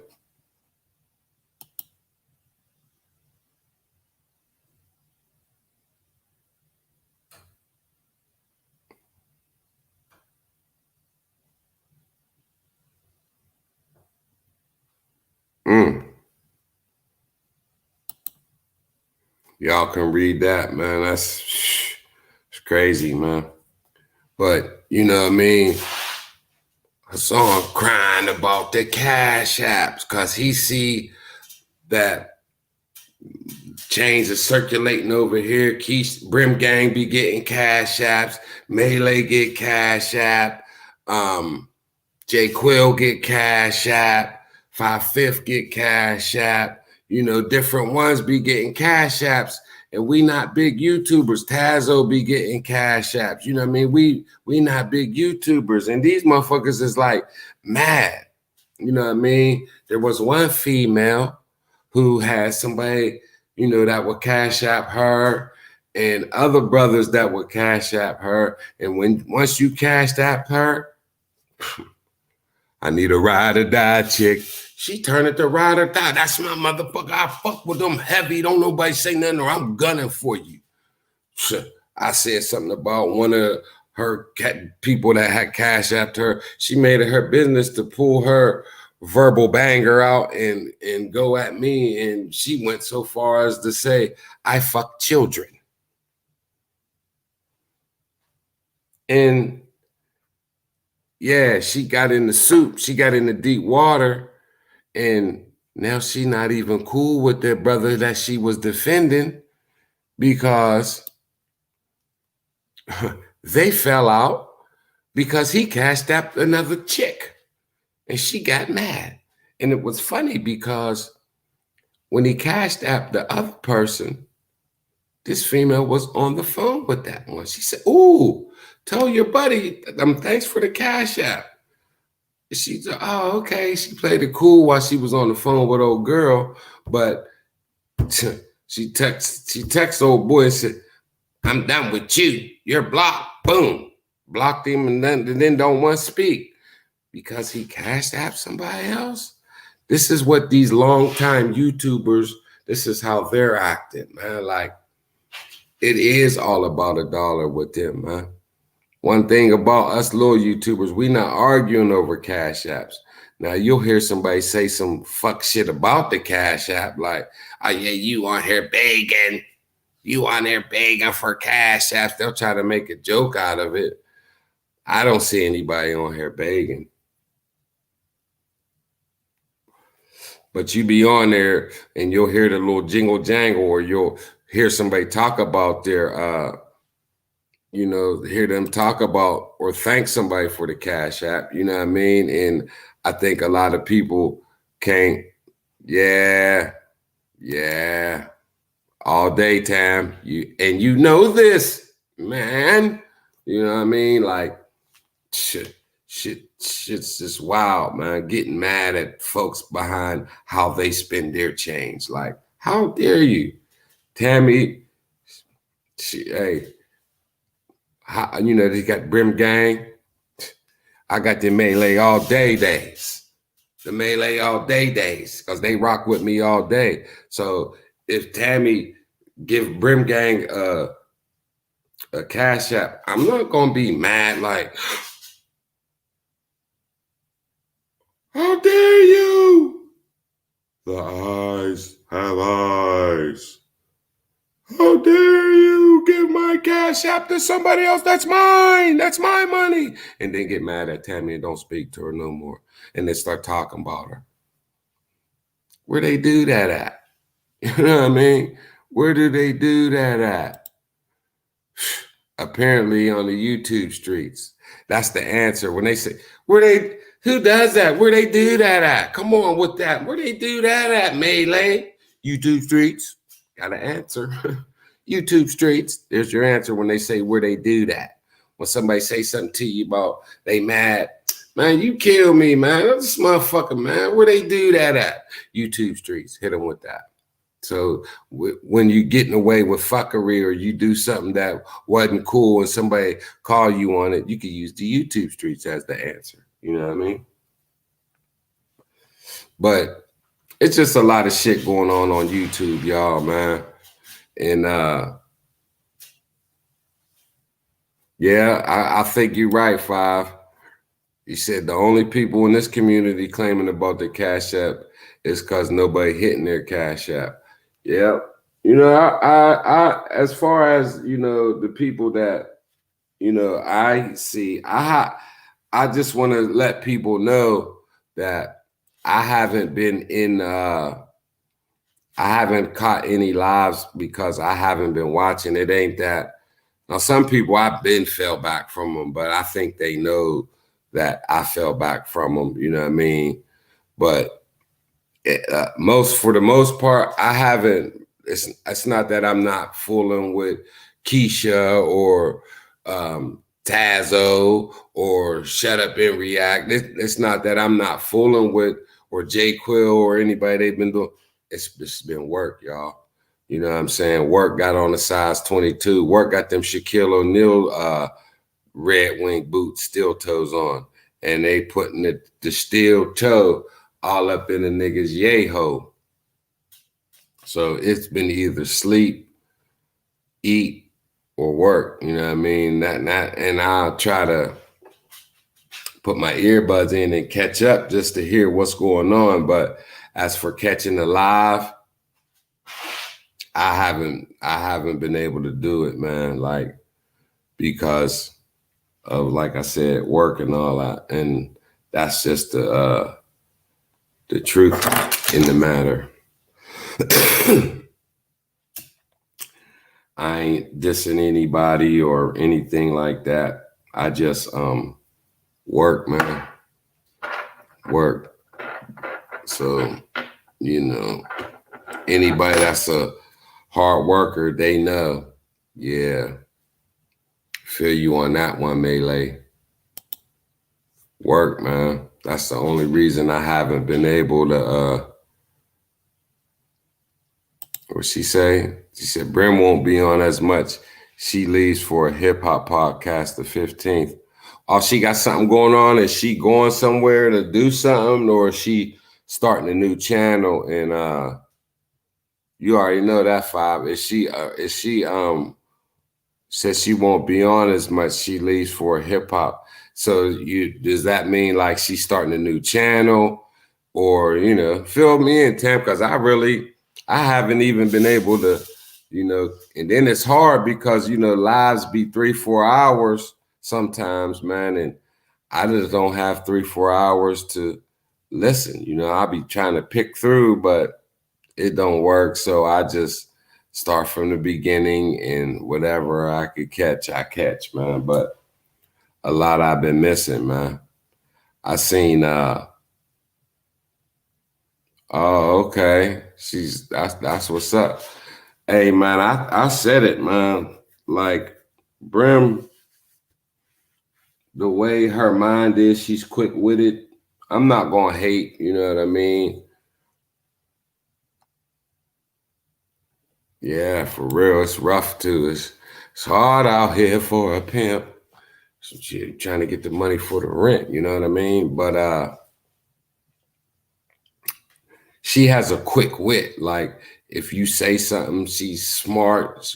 When she said, let them eat cake, that probably went over a lot of people's head. They don't know about the Queen. They don't know about Marie Antoinette.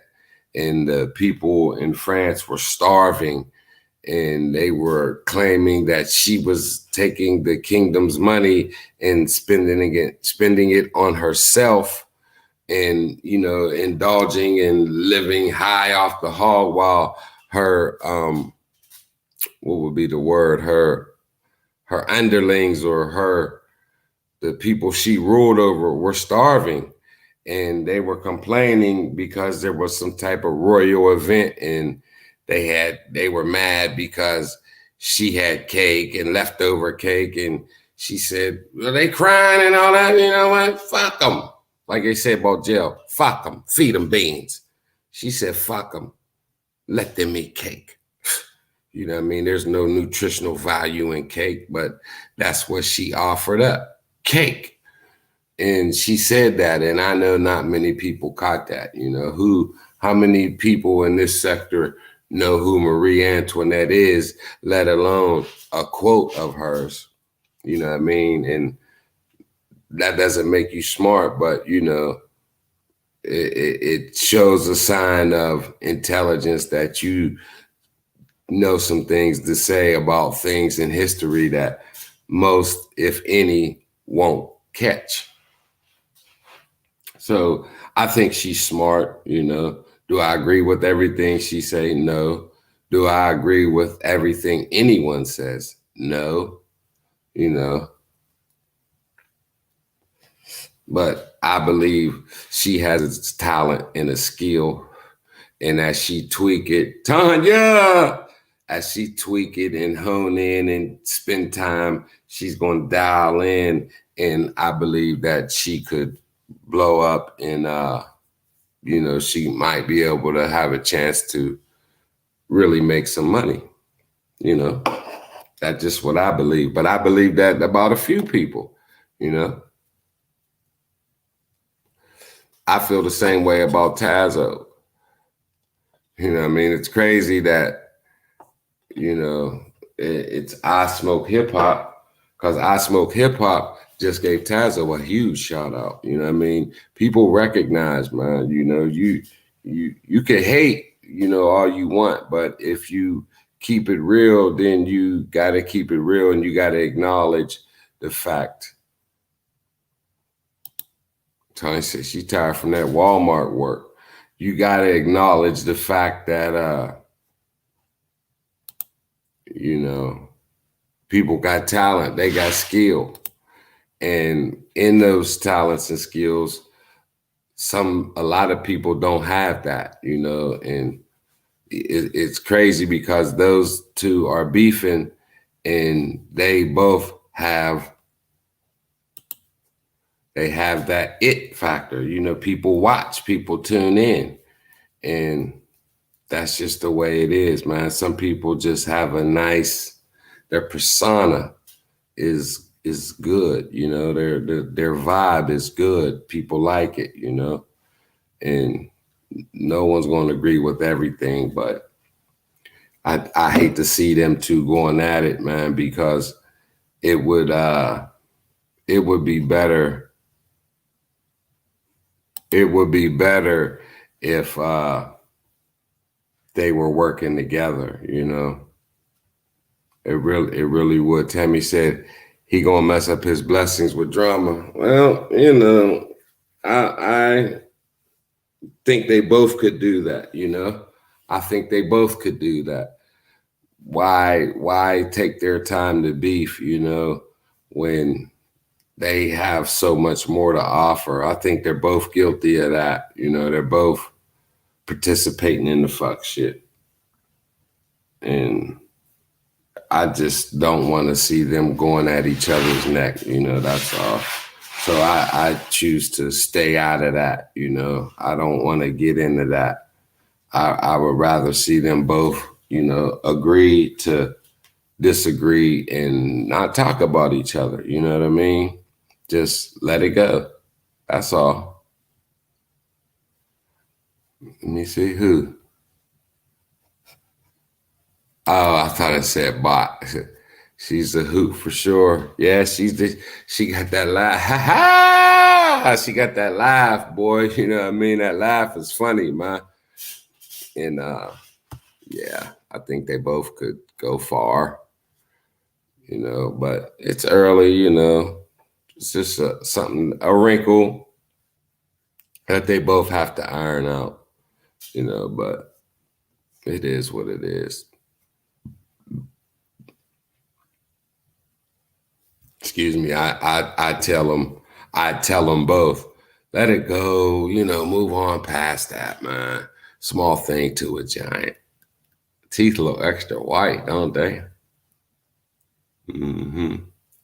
But yeah, I'd say to both of them, let that go, man, because what's it really going to do for your channel? Not much, you know what I mean? So, but me personally, I am definitely falling back from the buffoonery on here.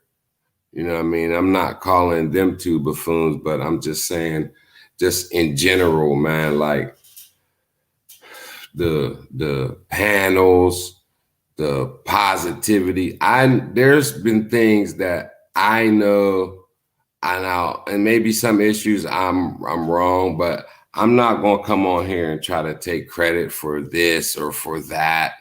But I do know there are some things that I see people doing that people weren't doing, and they have, I don't want to sound like that, but there was a few things that have been said on here, and yeah, there are a few things that have been said on here that I know I said it first, or I was at the forefront of the movement of whatever someone's laying claim to, and yeah, they are saying they did this or that, and I know that I started it first from a couple phrases, a couple names, and I think deep down inside the people know that it was me, but if they wanted to take credit for it, go ahead.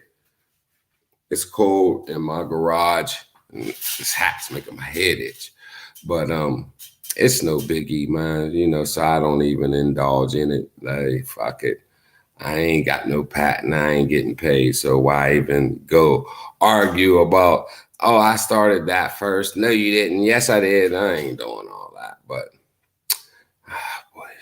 boys, that's wild. But it is what it is. But yes, Melee is definitely falling back from any type of drama. Like, you know what I mean? Tammy Tam, I got love for you, man. Shut up and react. Why you do that to me? Wants to act like I'm out here thieving, like I stole his $50. J. Quill got his shirt. You know what I mean? J. Quill got his shirt. Shut up. Your shirt's coming. It doesn't say the Melee all day, but I'm working on that. What's his name? When the A Train sent me the shirts and I put it out there and how it was going to happen, and I hate to say it, man. I really do. But Liza, yeah, Melee, I'm talk to you behind the scenes. We're going to do Lady Leo, hit me. I know, I'm not sure if the day passed. I hope not. I've been messing up because I wanted to talk to you, but I just got caught up and I always was be forgetting. And then when I come on YouTube, then I see it, like, oh shit. But hit me and we can bust it up real fast. We can see about Real G's. That's who it was. I knew I was forgetting somebody. Yours is on the way too, Real G's. I ain't gonna say your address over here out loud, but yep, yours is on the way too, dog. I sent yours out. There are some real G's in these streets. Yep, I knew I was forgetting somebody. Yours is on the way too, man. And they like just, the brother wanted to kick my back and bought the shirts, and I sent them. You know what I mean? I sent them. Shit. I wanted to make a video in the post office, but when I made the one video, I asked the lady from the post office, I said, and how much was that? And she said something from the back, like I heard her, but the camera didn't pick it up.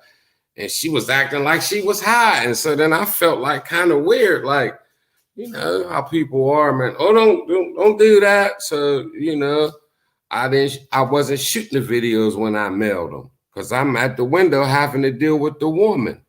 But see, J. Quill, my shirts came Thursday. See, that's my guy, man. Boom, there it goes. Proof is in the pudding. The shirts will be arriving, people. I don't have anything to do with when they get there or, period. All I can say is I sent them. And that's a fact. That's a fact, Jack. Anybody seen Stripes, you know what I'm talking about. Bill Murray. That's a fact, Jack. They coming, y'all. Promise you. Promise you. All I ask is that when you get your shirt, just, Melee came through. The man said he was going to do what he was going to do, and he did it. You know, I take pride in keeping my word because that's all I got. You know, they said balls in your word. Fuck what you heard. Smoke something. That's all you got, man. And I like to keep my word. You know, I don't like to talk about things before they happen because then you look like a fool if it don't plan out, or a liar. And sometimes things just don't work out. But that don't mean that you running game, or, you know, and this right here is just one of them things, man. I sent shit out, and when the people get it, they'll get it. But ain't nothing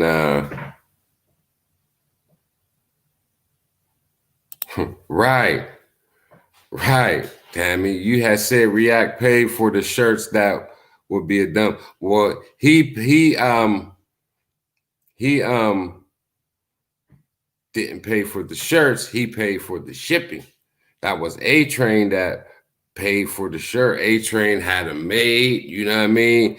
And he sent me a box. It was like 35, I think it was 35. It was $35 for him to send me that box of shirts, you know what I mean? So not only did he pay for the shirts, he bought the shirts, he paid for the, you know, the shit to be on it, you know, for the phrases and all that. So you know that what probably wasn't cheap. It was like 9 shirts in there or something, man. Plus, this is the second box. This is the second pack. That's why I told him, man, like, I need to, I think I got A-Train's phone number. I'm going to call him, man. I'm going to send him an email, man. We're going to link up, man. We're going to do something, man, because people be rocking with they content creators, man. And so we're going to get the people stuff that they want, man. It won't just be random stuff out here. I don't understand, Tammy. If you could please help me, tell me what happened. Yeah, I definitely did. But what happened with Miss 504? I don't understand. I seen Shut Up and React. Boop, boop. Went up, tried to go upside her tippy top. And I'm like, damn, what the hell? You know what I mean? I'll be keen on some teas in the future, Brother Melee. No doubt, Isaac. Man, that's the thing, man. Like, it's crazy because I'm that dude, man. Like, I really ain't with the bullshit, man. Like, I just ain't with the fuck shit, man. And I came on here to try to show love and spread positivity, man. And this, you know, just a t-shirt, you know what I mean? But it's just, you know, one of them things, man, like, let's do better. You know what I mean? This is like, you know, it's like a blunt or a cup of coffee. You know, it's a t-shirt, but it's like a conduit. It's a ingratiating thing, you know what I mean? T-shirt, you know, people have come together over less, you know what I mean? So that's all it basically is, man. You know, you got to start somewhere. You know, you got to start. You got to start somewhere. So, you know, if we're going to build a bridge, you know, you got to crack your first bag of concrete. You gotta use that first nail. You whatever you're using to build, you got to start with something. You know what I'm saying, y'all? You got to start with something, and that's where we're at with it. But yeah, Tammy, your shirt's on the way. Salute to my brother Real G's. His shirt's on the way. Jay Quill already got his. Goof Troop shirts on the way. Shut Up and React. Tazo TV. Khalil Amani.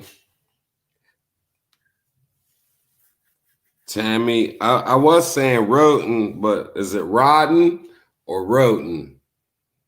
Tammy's is on the way. Wow, however you pronounce her last name. Tammy's is on the way. And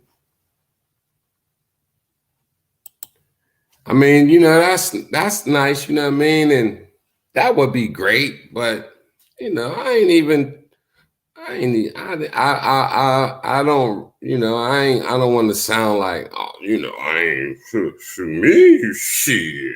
I don't even need these small people's appreciation. I'm not saying it like that. You know what I mean? Like, I want to be appreciated. I appreciate everybody. You know that rotten. Okay, is that? Did I say that right? Rotten. I love Texas. Wow. Oh boy, who I don't even know who that could be. I hate that when people make make names with that. Not cause long R long O Roden. Okay. That's like how you phonetically sounded that out. Hooked on phonics, boy. That's a good one. But you know, I'm not hating. I love Texas WAP. Watch it now. Watch it, sucker. Got my eye on you. Coming for my homie in Texas. You do that. Tammy belongs to me. Don't you come for Tammy now. Get on away from there. Get the taste out your mouth. But, you know, yeah, thank you, Brother Isaac. I appreciate that, man, because I really do be trying to do that. The people that deal with me, you know what I mean?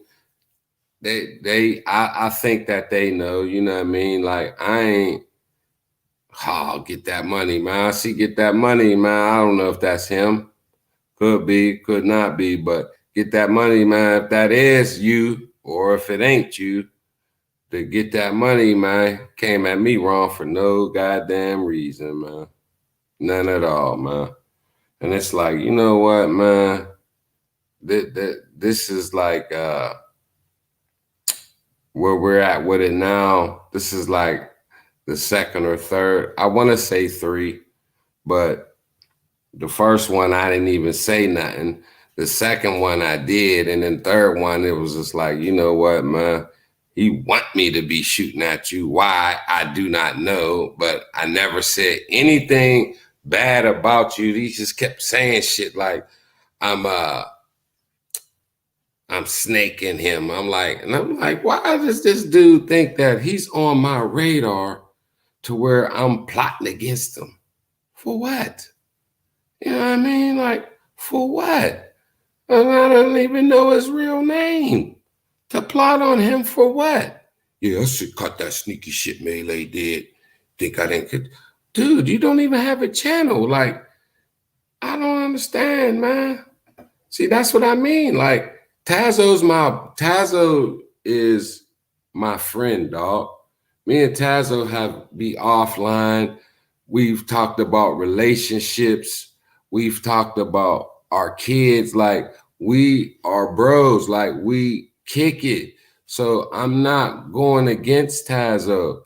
Like, if you know how other people on here are, like, if Tazo do something that I don't agree with, I'm going to tell him off the scene, behind the scenes, because I got respect for him enough to not try to do something that will look like for views. You know what I mean? Like, the people will say, see, y'all be with that behind the scenes shit. And, you know, because the people don't get to see it, then they feel like, oh, I'm giving them a pass or I'm one-sided with it.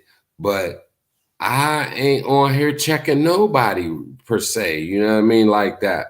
So if I fool with somebody, I'm going to give them the respect to not try to embarrass them or use my friendship or that would be dirty that we really have a friendship outside of YouTube, and that would be dirty of me to come on here and to chastise him, so to speak, and then hit him with, no, come on, Tazo, you know I fuck with you, bro, but I gotta call spade a spade. I gotta keep it 100, and then check them for everybody to see, and then it look like I'm sunning them.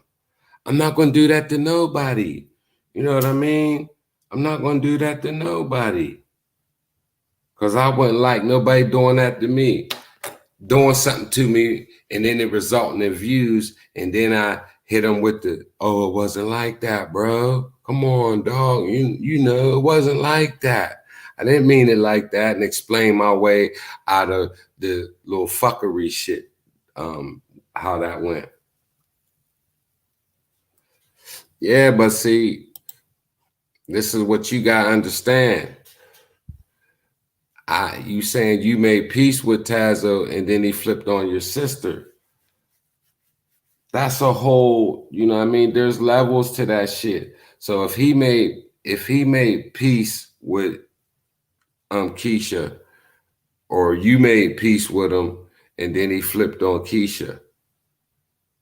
So you and him had a beef, and then y'all made peace, and then him and Keisha got into it. So then I did sneaky shit, and now me and you got a beef. I don't get that. I didn't do anything to you. I didn't say anything negative about you or anything.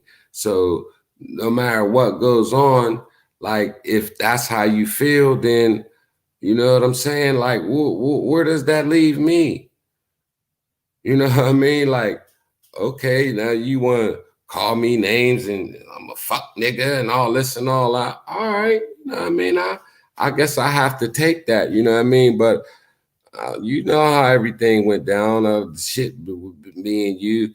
And what I'm not going to do is I'm not going to piece it up and then do all that, you know what I mean? Because them is just words. Like, it's more to just, you know, keep it moving. And if through conversation shit irons itself out, then it irons itself out, you know what I mean? But I'm not trying to do a whole bunch of beefing, and I'm not trying to do a whole bunch of apologizing, because some things are better left unsaid. It means more for me to show contrition than to sit up and give a bunch of I'm sorry, we cool, and then talk shit again and all that. You know what I mean? Like, I ain't even gonna read the other comment, because like I don't even want to get into like why somebody think I wilded out on them and they didn't ask me about it and jumped out the window on me, and then after it's all said and done, then explain why they did it. Like, where was the explanation before you jumped out the window? Because I ain't do nothing to you. I ain't say nothing about you. And as an adult, you know what I'm saying, man, I have to give Keisha and Tazo the time and the space to iron their own thing out before I come in there swinging my hammer and adding fuel to the fire. You know what I'm saying? Like, you know, what's up, D Fresh? That's my man, D Fresh, man. Like D Fresh and Tazo, they, you know what I mean? It was like a little something, you know what I mean? But I, as a man, I have to give them to the space to see what's going on, let them work it out. And, you know, like, it is a fucked up thing, because if you fool with somebody like that and somebody's coming at them, you know what I mean? Like, if you fool with them, you know, you should have their back, you know what I mean? But sometimes it's like, you know, say we all in the crib and we're all friends and we're kicking it and we smoking blunts and shit and we hanging out, and the them niggas is talking, and then the next thing you know, they arguing. What do you do at the crib? Come on, y'all, go ahead with that, man. Chill out, man. Nah, man, go ahead with that, man. Come on, Tazo, go ahead with that. Come on, Keisha, go ahead with that. Nah, man, come on, for real, y'all, man. Cut that shit out, man. You don't be in the crib and be like, man, I fuck with Tazo a little bit more heavy. But fuck you, Keisha. No, that's not how you would do it in real life. So why would you do anything different on YouTube? Just because it's YouTube?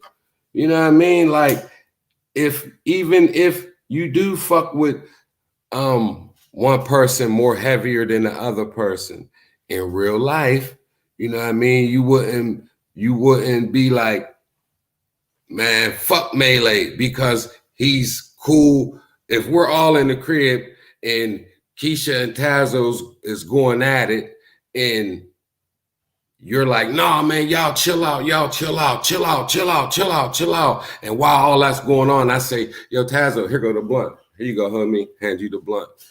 But you gonna say, man, that's some sneaky shit, man. I saw that fuck shit that you did. No, what I'm doing is this. I'm ignoring that little argument that they had, and I'm just keep it moving like that shit wasn't even said because I'm not in it. You know what I mean? Nate the Great. I mean, I feel you. I'm a grown man. I'm not going, I can argue and I can tell you, man, fuck you too, nigga. You know what I mean? Just like one of the homies.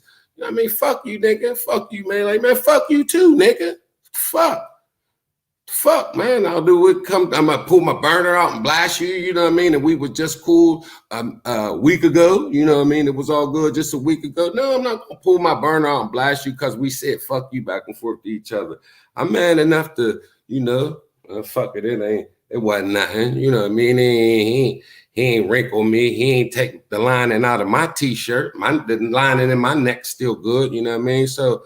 Yeah, I don't hate the fuck out you and wish you death, you know what I mean? Because we already, argued or whatever on YouTube. But you know what I mean? It still be like, after the shit simmered down, you be like, yeah, I don't really fuck with that nigga like that, man. Because the nigga came at me sideways and I ain't do nothing to him. You know what I mean? I'm man enough to every time I see you on YouTube, not shoot at you or gun at you, but I'm also man enough to say, man, I don't really fuck with you like that because that was some sucker ass shit you did. Now, am I gonna hate you forever? No, but I be in this, just like the hood. You know what I mean? You have a little beef with a nigga, and then you fall back from him, and then you be watching how he be moving. And you'd be like, look, there you go doing that shit again. That's why I don't fuck with him. Like I seen you do it to a couple other people. And they'd be like, yeah, get that money. He's cool. And then somebody else would be beefing with. Or, through the course of through the hood, you see, okay, yeah, me and that nigga had a falling out. And I ain't fucking with the motherfucker. But as I'm watching him move from the distance, I'm seeing that, he stopped doing that fuck shit. That was just a little something we had, and man enough to get past that. But right now, this is the first little talking we had since the shit went on. And, just like, okay, you know what I'm saying? But damn, man, the shit, I wasn't the one doing it, man. You know what I mean? Eventually, I met you at Crazy Corner, you know what I mean? But you was the one slinging the insults, and I never said nothing to you about you, you know what I mean? And like, This is I'll say this about Brim. Yes, I fuck with Brim. I fuck with Tazo more than I fuck with Brim, like, cause we have a relationship outside of YouTube. I don't have a relationship with Keisha outside of YouTube. You know what I mean? So just on that alone, like, me and Tazo is cool for real, because we talk outside of YouTube. So I can't stop talking to Tazo because him and Keisha's arguing on YouTube. You know what I'm saying? So anybody that is looking at the shit and being honest got to look at that and say, yeah, Melee, that's real shit. But because I talked to Keisha on YouTube and we have a YouTube rapport, you know what I mean? If anything, Tazo can be mad at me and be like, damn, Melee, you see how she talking about me all like that and shit, man? Like, damn, you still talk to her? Like, you know what I mean? And Tazo hasn't said that. You know what I mean? He haven't acted like that with me about the shit.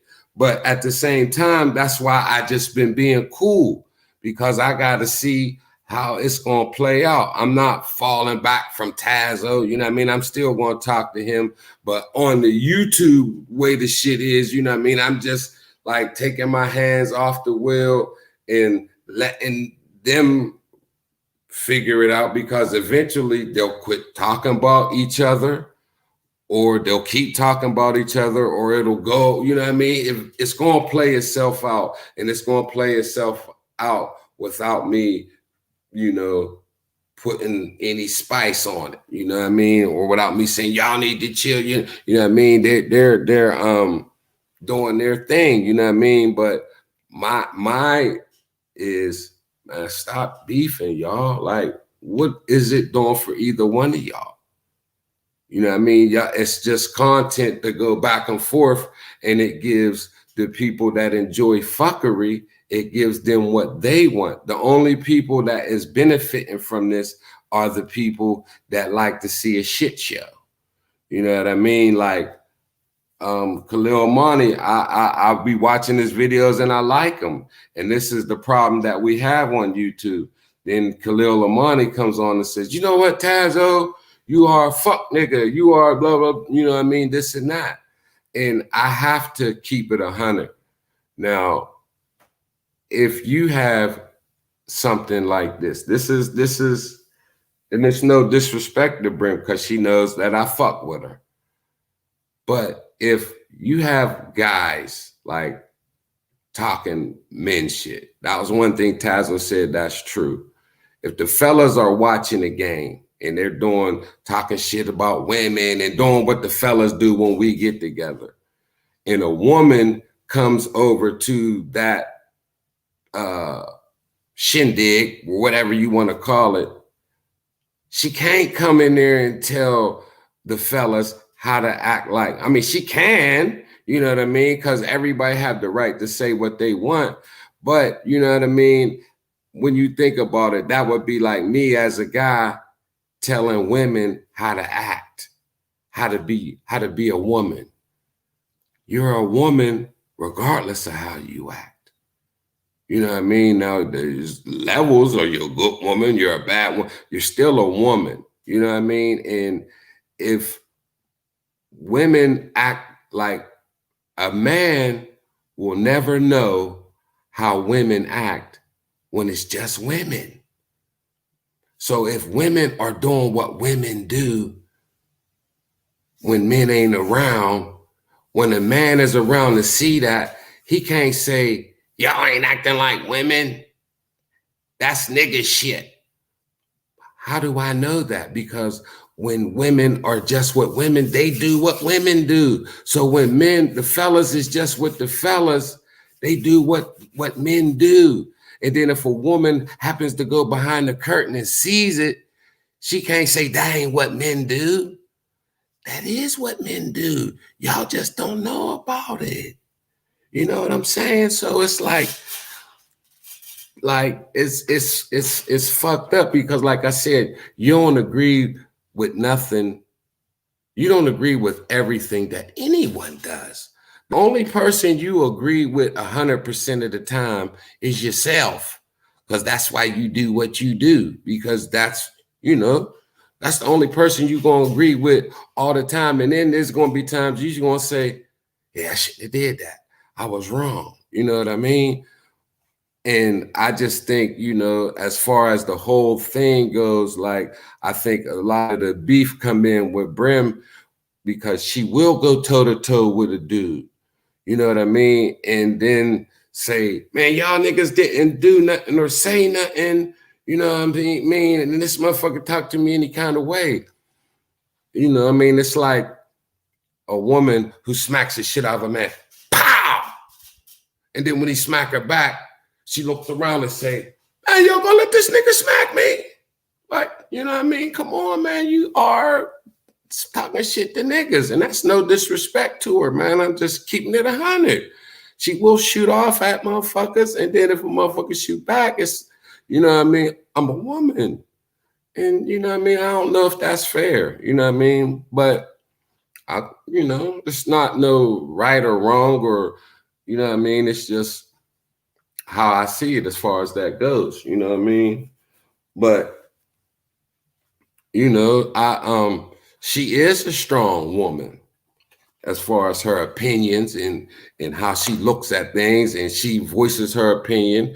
And I think that might rub some people the wrong way. Not saying that it rubs Tazo the wrong way, but whatever she does that rubs Tazo the wrong way, he speaks on it. He said it, you know what I mean?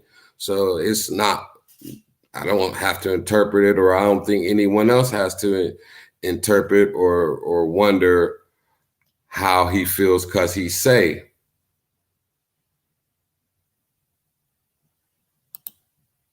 Let me see, D Fresh said, but Melee Tazo gonna make things go left with this shit he's saying out his mouth. He out of pocket. See, that's what I mean. I haven't even been seeing, you know what I mean? Like, I don't even know what happened. I really don't know. I know they was cool, and then something happened, and they ain't cool no more. And I really, I don't know. I guess if I think hard, I might be able to put it together. But I really, you know what I mean? I'm just like, I really don't know what happened. Like, I can't remember, or, you know what I mean? I don't know, man. I think that they are two strong-willed individuals, and they are cut from the same cloth. That's why they button heads. Like, one felt disrespected, and the other one felt disrespected. And, you know, I don't know who did it first, or did one of them perceive something as disrespect when it might have not been, or it might have just been somebody said something real and motherfucker didn't like it and took offense to it. And, you know what I mean? I don't really know how they got to where it's at right now. You know what I mean? Like, and I did catch, you know what I mean, Brim talking about Tazo's son, and I just don't approve of that. You know what I mean? I don't care what Tazo did or said, you know what I mean? Like, Brim have a sharp enough wit to go at him without saying anything about his son. You know what I mean? And I think, like, I'll say this, like, for the most part, I think people want to see what Brim looked like, because once they see what she looked like, I think some of the guys on here, they'll quit fucking with her if she don't look like how they want her to look. You know what I mean? If they don't find her attractive or sexy, there are gonna be some dudes that quit fucking with her because of her mouth and because of how she talks shit. Like, they're gonna be like, oh man, my God. Just imagine if she was ugly, y'all. As much shit as Keisha talk, if she was ugly, niggas would fall back from her, man. That would definitely happen. But it's to a point now where, like, you know what I mean, you calling them rashy, ashy, you know what I mean? You're attacking his physical appearance, but you won't show your face. And I'm not seeking her to show her face, you know what I mean? But just being fair down the line, keeping it 100. You will talk about somebody's appearance, but you ain't show your face. Now, I don't, you know, keeping it 100 down the line, strategically, that's a good move. You know what I mean? It's because I'm not giving you the bullet to shoot me with. You know what I mean? We said, well, niggas still fuck with Wendy Williams, so I'm just saying. Let me see what it said. Niggas glorified Tazo and Y&D for having jobs at a young age when everyone did the exact same shit. See, I don't know where you're going with that. See, I don't know what that means. Like, what is that? So yeah, she is a woman though. So shit is different. Yeah, she is a woman and shit is different. But if a woman says she want to play football, are you supposed to tackle her easy? Are you supposed to let her score touchdowns? When you step in an arena, a certain arena, man, you can't say, wait, I'm a lady. You know what I mean? That goes for anyone. That's like a dude that enters a cooking competition. And, for the most part, there's is the best cook in the world a man or a woman? I don't know. But when you look around at all the TV shows, you know what I mean? The men get more, you know what I mean? What the fuck is his name? Bobby Flay, Guy Fieri. You know what I mean? You got Rachel Ray and, what other, you know what I mean? But when you look at the families and the regulars, you know what I mean? Like, man, you want Aunt Betty's macaroni and cheese, not Uncle Ted's. You know what I'm saying? So as a man, you can't say, man, I'm the best cook around here. I'm the best cook around here. And then when when Aunt Betty make a dish and everybody tastes and they say, phew, Aunt Betty's is fire. You can't then say, but I am a dude though. You know what I mean? I am a dude. Like, cut me a little slack. You know what I mean? Like, the best cooks are women. Like, that's kind of a fucked up scenario. I'm trying to find one, but like, that's how kind of what it is, because she's a woman, yeah, but that don't mean nothing to me because she talks shit good. You know what I mean? Like, she talks shit good. She fire a nigga up to where, like, you can't hold back, because if you hold back because she's a woman, you will lose. You will lose. And if you talking shit or, you know what I mean, you roasting each other, like, the object ain't to lose. And I just think that when we are going at it, like, there are what they call rules of engagement. I'm a read it, D Fresh. There are things called rules of engagement, and you have war crimes. Even in war where people are killed, they kind of try to set rules. Like, if you are fighting and you surrender, it's a war crime if I put my hands up and lay my weapon down.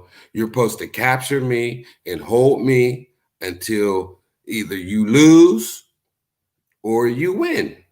You know what I mean? And then when the war's over, you return your prisoners because we're not fighting anymore. The object is to remove the pieces from the chessboard.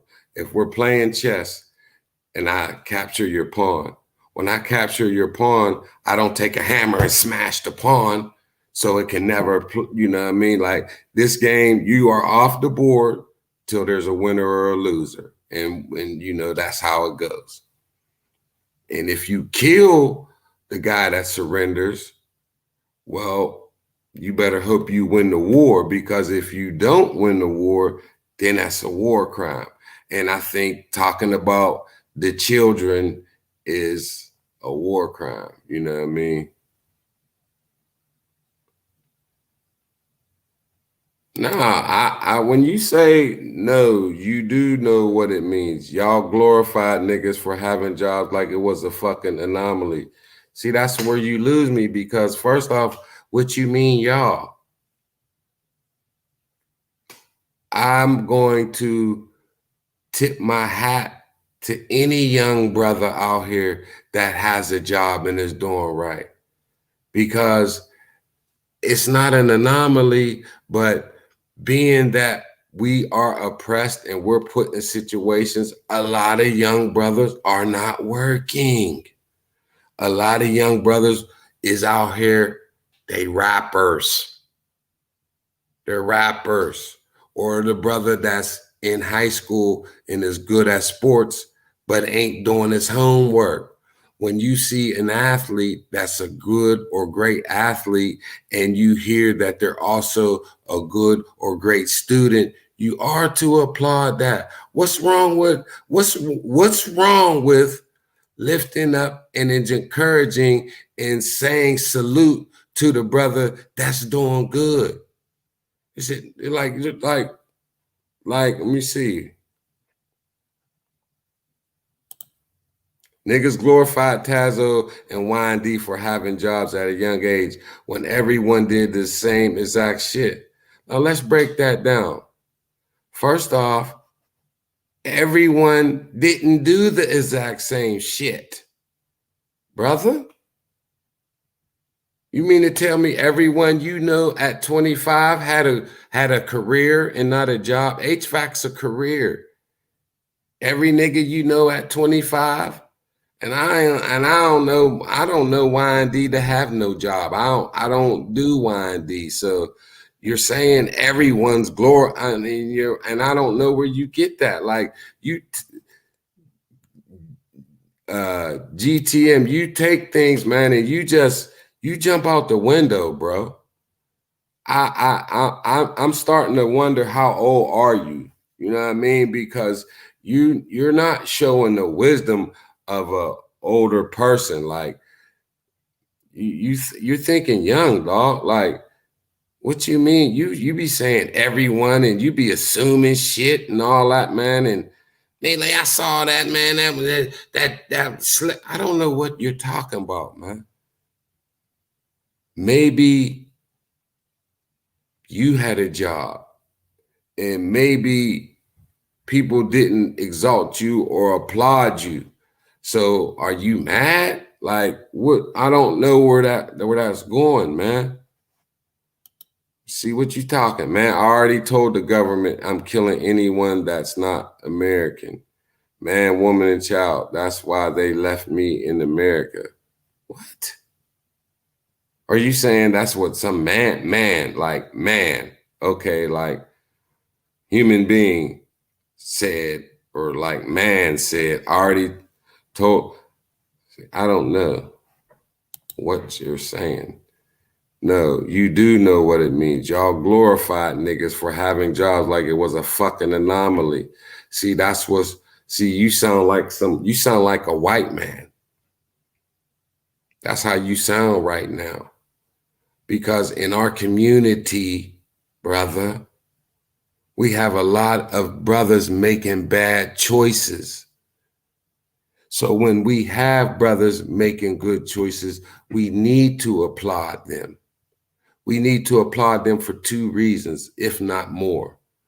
The first one is because to let them know we see you, good job, and keep it up.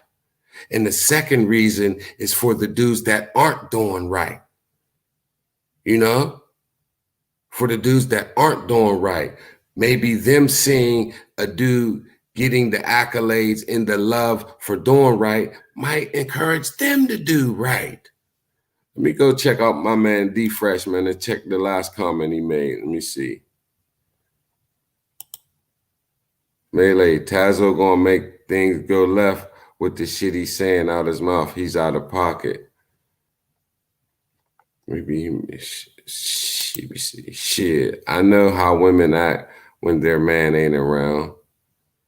Google CFNM. I don't know what CFNM is.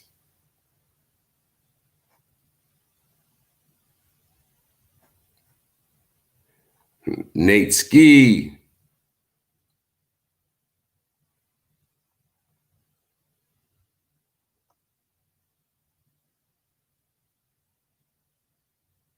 See, that's what I mean. There it is, right there. It seemed funny. You wanted me on the panel knowing me and Tazo was beefing. And if you have a channel, you are a YouTuber. Do you have a channel? Get that money? I don't think you have a channel. So how would I know that you and Tazo's beefing? See, there you go, assuming again, brother. When you're a YouTuber and you have a channel and you're doing a live or something, you're not sitting there reading the chat. See, you in your mind, You have made yourself the star because you saying, I know that you and Tazo's beefing. I don't know that you and Tazo's beefing. I have no idea that you and Tazo's beefing. So if Tazo's on the panel and I ask you to come up on the panel, which I don't even recall saying, get that money, come up on the panel. Maybe I did, but I don't recall that. And I don't know you and Tazo beefing because I don't see y'all cussing each other out. I don't know, man. As for this right here, D Fresh, you already know, man. I rock with D Fresh because D Fresh, for the most part, as how I see it, I see through channels and things people have said, me and D Fresh are we're of like mind, you know what I mean? Shit that how he see it, I be seeing it the exact same way. You know what I mean? And as far as, like I said, with Tazo and Keisha, me and Tazo are friends. We are friends for real. You know what I mean? I'm not going to act like, we're friends for real, man. As friends can be. You know what I mean? Like in this world, as far as not hanging out, not being around them. We are as much friends as we could possibly be, and it's not fake. Like we be talking about real shit. Like when we get on the phone, we don't be on the phone. Like a lot of the times we do talk about YouTube, but a lot of the times when we're on the phone, the things that we're talking about have nothing to do with YouTube. We be talking about our kids. We be talking about money and making investments and the future and growing up. This is why I like Tazo. I'm gonna be honest with y'all. This is how me and Tazo got cool. Tazo said one day, man, I'm done making videos on Hassan Campbell. We weren't cool or anything. Me and Tazo was not cool. We was just two YouTubers that knew of each other. Salute and all that a couple times. That was it. No behind the scenes, no knowing each other, no nothing. And when Tazo said, I'm done making videos on Hassan Campbell, it was me and Shanks, Front Street. We was like, come on, Tazo, with that nigga. Now all of a sudden you scared. You know what I mean? Now you won't want to quit making videos. And the response that Tazo gave me back, it was spicy. But he wasn't like, fuck you, Melee, bitch ass nigga, old nigga. He wasn't disrespectful like that. He spoke his piece. He stood on his square and he defended himself in his position. But he did it in a way that most dudes his age don't do. I think get that money, you might be younger or you're around the same age as Tazo. You got to be in your 20s.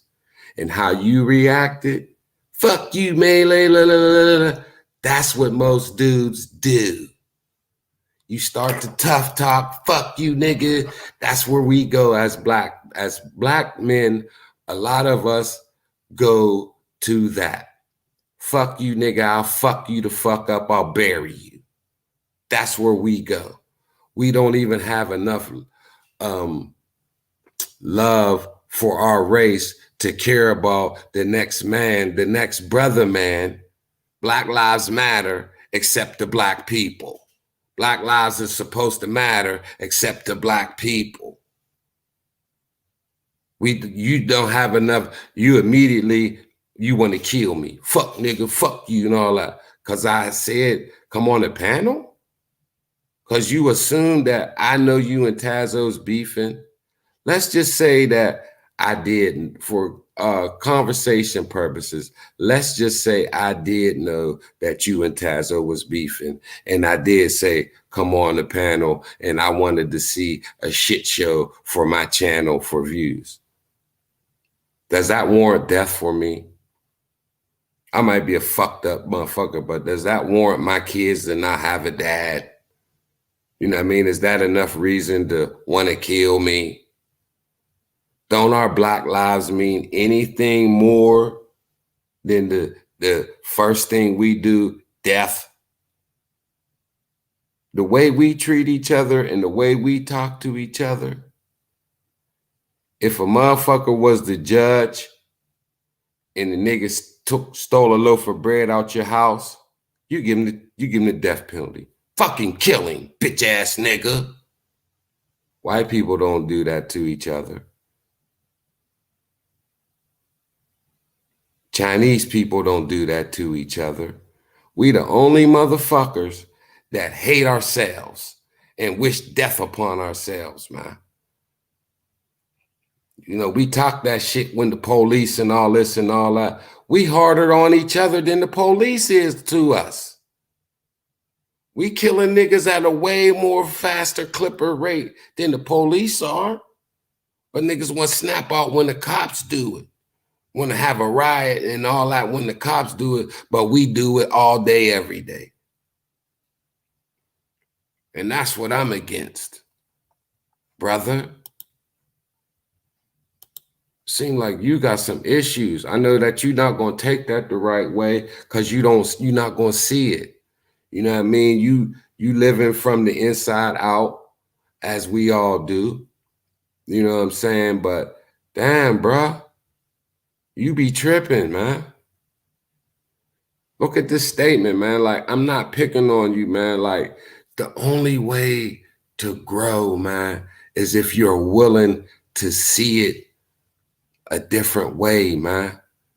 Not in a negative way, but in a positive way. Because check it out, dog.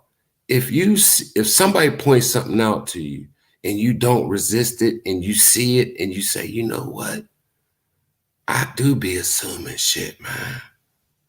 And you really work on that and stop doing that, you will help yourself out. You will make yourself a better person. And I'm not sunning you right now, but you will make yourself a better person and you'll have less conflict. And with less conflict, less resistance, you move smoother, you get through better. You know what I mean? If you resist it and get mad and man, fuck you, man. Well, fuck you and fuck you. And if it's fuck you to everybody, you're always going to be slowed down because it's always going to be something. But if you learn how to navigate and be cool and be smooth and say, you know what? Yeah, I ain't going to move like that because when I move like that, it makes problems for me. But see, when you're young, you don't give a fuck because you think you could beat the world. You know what I mean?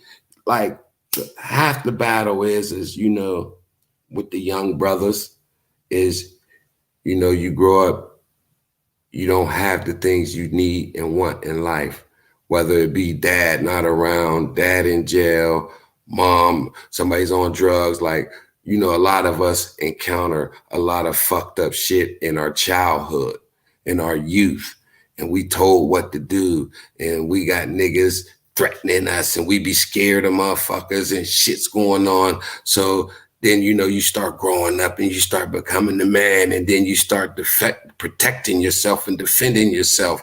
And then you know, you might go get you a pistol, or your mouth gets sharp, or your fight game comes up, and now you are defensive and you're on guard and you bout it. You know what I mean? And now you got an armor on. And a lot of times you don't need that armor. You know what I'm saying? You got your armor on and you ready for war, and there's no war, but you'll make a war. You know what I mean? We will be our own worst enemy. And we all do it. So, you know, you got your armor on. So you done made this nigga put his armor on. Now everybody walking around with armor on. So now you got your armor on, so you looking for drama. You know what I mean? If you carry a gun, you're going to use it. You know, and that's just how it is. Got to chill, bro. You going off too much, man. You going off. I ain't trying to sun you, bro. See? You can't sun me. My father is gone, but served his purpose. 8 college graduates, all doing fine. Now highlight this comment. I'm not trying to sun you. Listen, let me tell you something that I do. I listen to my critics because 9 out of 10 times My critics are telling me shit that the people that love me won't tell me, either because they love me or they don't want to hurt me. You know what I mean? So they don't say nothing. But my critics or the people that don't like me, 8 out of 10 times they're telling the truth. Sometimes they be hating, it just really do be hate. But a lot of times they're telling the truth.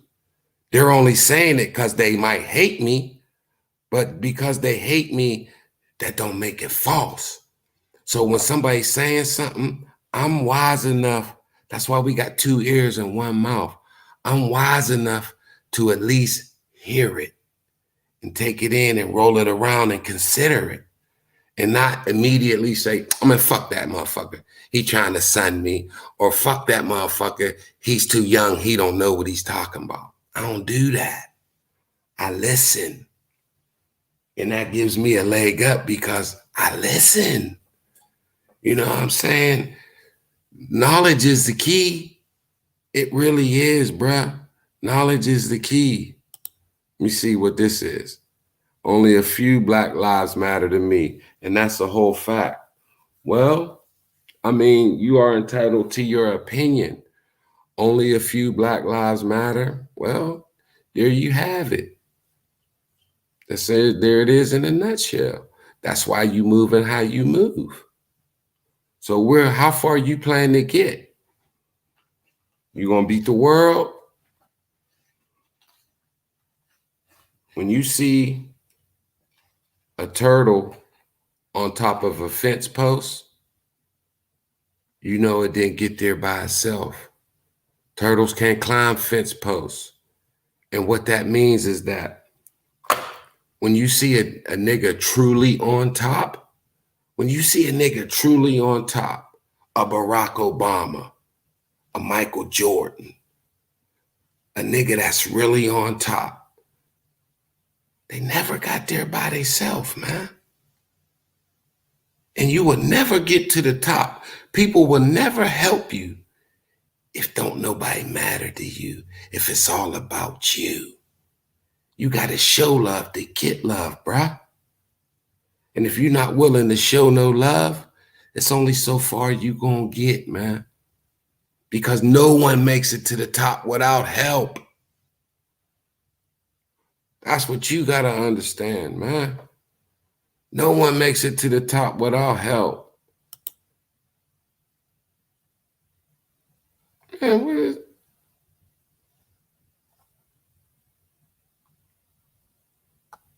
Get that money, man. You tripping, man. I already told the government I'm killing anyone that's not American, man, woman, child. That's why they left me in America. A lot of young brothers are uneducated and ignorant. Next subject. Melee, stop acting stupid. You know I'm talking about the Army. How the fuck I know you talking about the Army, bro? Where have you mentioned the Army anywhere in this context? Where? You playing games, man. Stop playing games, man. Melee, you know I'm talking about the Army. What in the hell?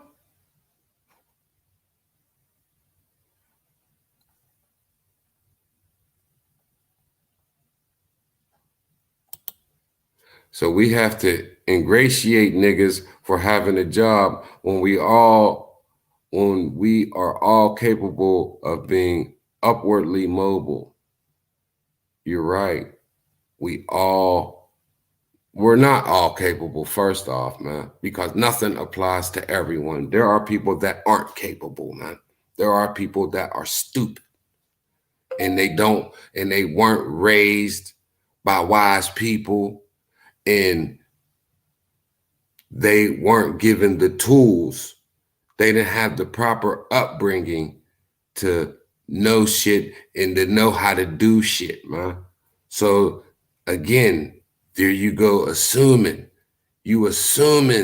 that everyone's capable. And as you say, so we have to ingratiate niggas for having a job. You're using ingratiate wrong in there, bro. You know, the proper word would be to congratulate, not ingratiate. Because you know what ingratiate means, right? That's thankful. So we have to ingratiate niggas for having a job? No, we don't. But we also, it doesn't hurt us to say, salute, bruh. You know what a pat on the back would do? Hey man, I see you, bruh. Good job, man. Keep it up. What's wrong with that? Nobody says suck nobody's dick. But it doesn't make you a weak motherfucker or an ass kisser to tell somebody good job. It doesn't mean that somebody's better than you if somebody tells them good. If somebody tells somebody good job, that don't mean they better than you.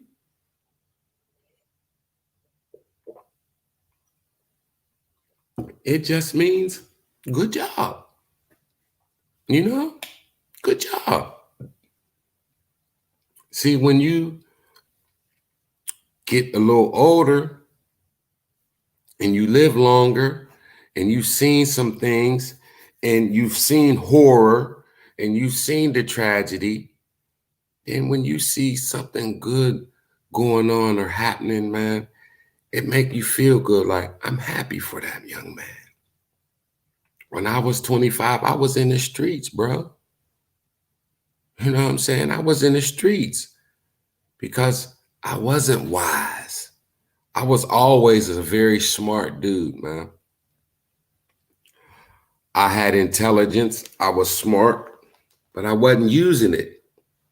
And I was applying my smarts to getting over, to nobody's life mattering but mine's and the people that I loved. You know what I mean? If I didn't love you, I didn't care if you lived or died. And that doesn't, see, that's not a modus operandi. That's not a way to move. That's not, when you think like that, it doesn't allow you to take advantage of every opportunity because you don't give a fuck about nobody. So fuck you. So you will go out your way to say fuck you. It takes a lot to hate, man. It takes a lot more energy to hate, man. By you saying to somebody, check it out. By me saying to Tazo, good job, bro. Hey, man, I see you, man. Good job. You know what that does? Tazo says, and Melee, all right, dude, man. I like Melee. Melee sees that. He see me trying, man. You know what I mean? He gave me a pat on the back, man. I can't do nothing but have love for him, man. You know what I mean? He told me, good job, man. So me telling him, good job. Hey, man, I see the heart. I know it's hard out here. You a young brother doing the right thing. Good job. And Tazo says, thanks, Melee. I appreciate that, dog. You're not so bad yourself. Then I can get a little encouragement. That's how it works. Or now that because I told him, good job, man. I see you doing your thing. You know what hey, man, they hiring. You working? I could get you in. Or I might say what I do, or I got me a CDL and I tell Tazo, hey, man, good job, bruh. And he might not have a CDL, but his uncle got a trucking company and he could get me in. You know, you get more with honey than you do vinegar, man. Be nice, bro. Be nice to people, man. Compliment people. When you see somebody doing good, man, say thank you. You be surprised, man, by being nice to people, how you can get. Like, this is how it is. Check it out. A-Train makes the t-shirts. He sends them to me. I never asked the man for nothing. I never asked him to do anything with the t-shirt. He said, Melee, what's your address, man? I want to send you something. I took the chance. I said, here it is. Go ahead. Whatever. He said, I'm going to send you something. Check the mail. Box of t-shirts. Could have been a goddamn bomb. Box of t-shirts. So I had all these. I had 6, 7 t-shirts. All said the same thing. So I was warm. I wore 5 of them. I still had two of them that I didn't wear. I'll send one to Goof Troop and send one to J Quill. And I never sent them around. We never really got to it. But then I did send J Quill one of them in with the shirt that he made on the second round. But here's what I'm getting at. So then he sends me more t-shirts. So I say, you know what? I'm going to share the love that he showed me. I'm going to send the t-shirts. Whatever phrase he used, I'm going to send that shirt to the person that says it. And so when I say I'm going to do that, but you know what? Y'all got to cash at me the money to send you your t-shirt. I'm giving you the shirt. You know, it's a nice quality t-shirt, thick. You could tell it's a lot of threads, you know what I mean? It's, you know, that thread count is high. It's a good t-shirt, not no cheap, thin, see-through t-shirt. It's a good, heavy t-shirt. The shirts cost a couple dollars, you could tell. So when I say I'm going to do that, Shut Up and React says, I'll pay for them. So there's love in all that, man. By me wanting to give the t-shirts out, then somebody else steps up with love and offers to pay for them. And that's how it works, bro. Exactly, Isaac. Nothing wrong saluting others by telling them you did a good job for their hard working efforts. I've been an employee for 18 years, and that's part of working culture. Exactly. Let me see what you defresh. Okay. He keep getting on panels, calling me all out my name and slandering my name. Every time I look up, he defresh a faggot. See, I ain't been seeing that, bro. Hey, man, I would talk to him about that. Like I said, man, we talk about shit when, what's his name? Kunta Kinte Kid. He was talking about Tazo's son for no reason. And then, you know, we was talking about that. And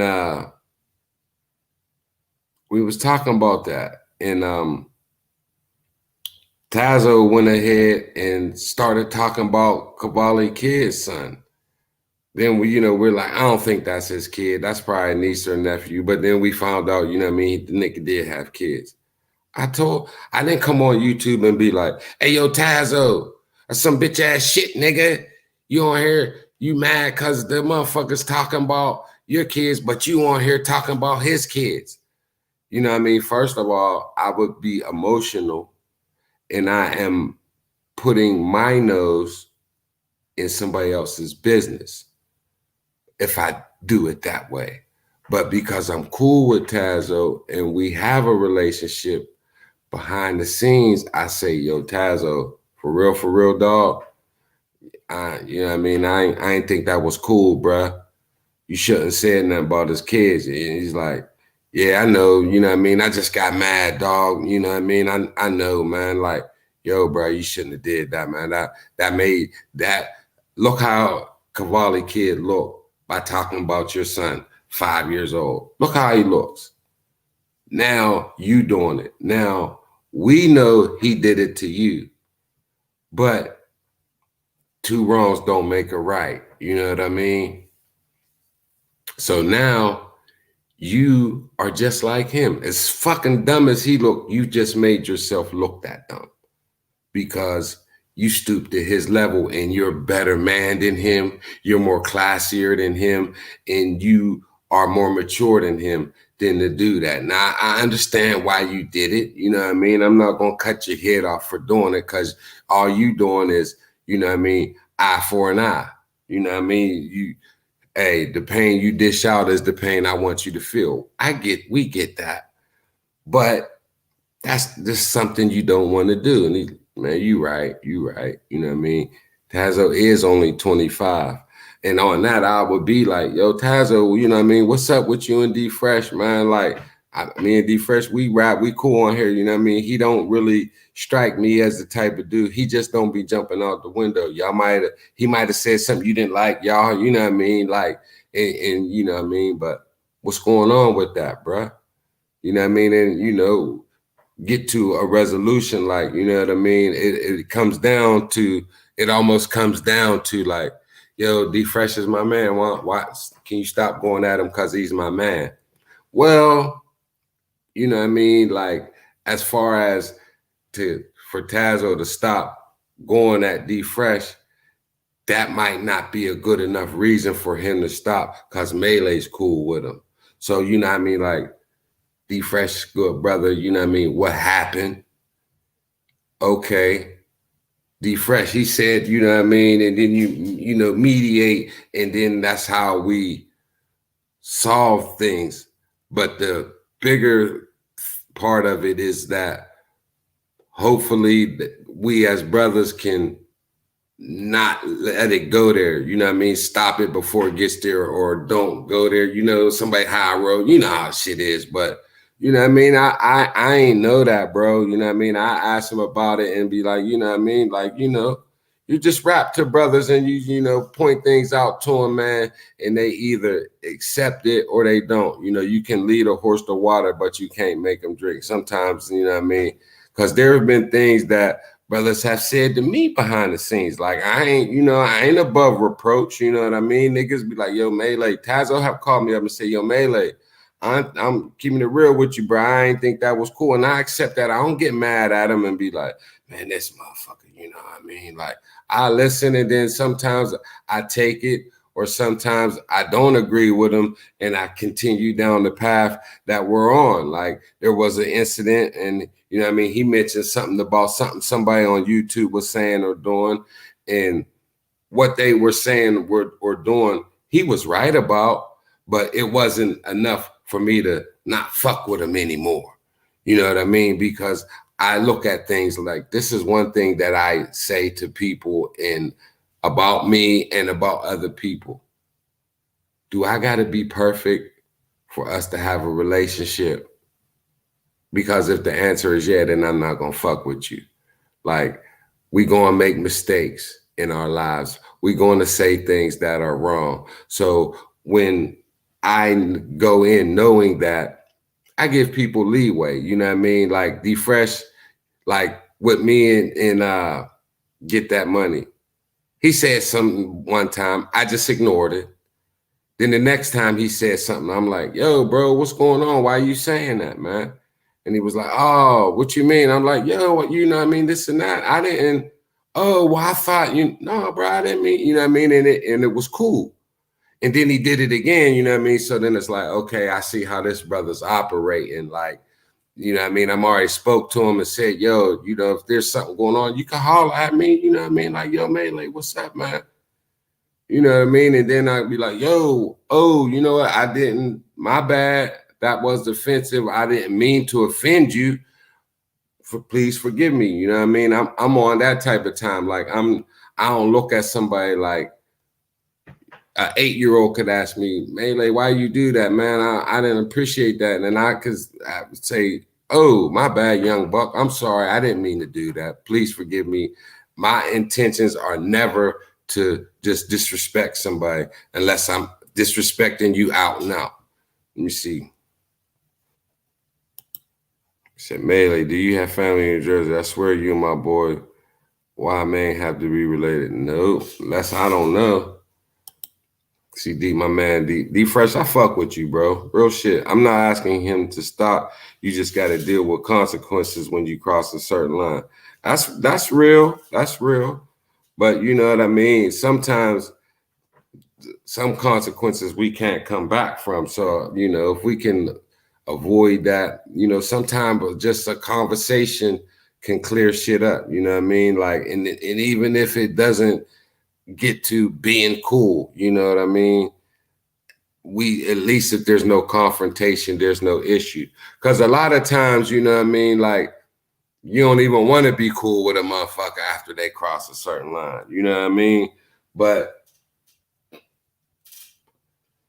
can we agree to not take it any further? You know what I mean? Sometimes it just gets to that point. You know what? We've gone too far. Let's dead it right here and not go no further. I'll stay out of your way and you stay out of my way. And we just agreed that, you know, because we are two men and I ain't punking and you ain't punking. You not punking me, I'm not punking you. Punking like pumpkin.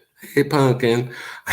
I'm not punking you, you're not punking me, and we just gonna stop it right here before it goes any further, even if it's just to stop disrespecting each other verbally, like, you know, the verbal jousting. We just not gonna do that, you know. And it's like putting out fires, you know what I mean? It's, you know, it's a headache and it's strength, you know. But when we engage on this media, on this platform, you're gonna have disagreements and shit like that.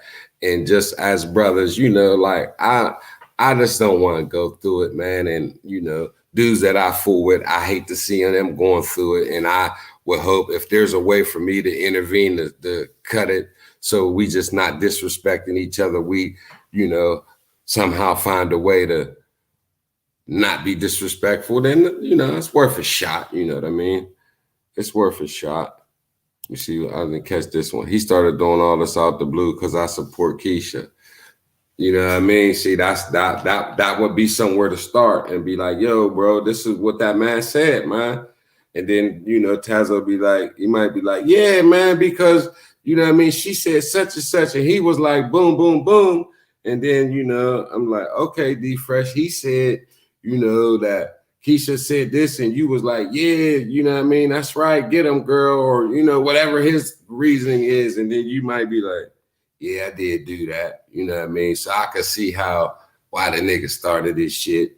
And then, you know, yeah, well, he did say he did do that, you know. Yeah, so you know what I mean, Melee, that's why I said what I said.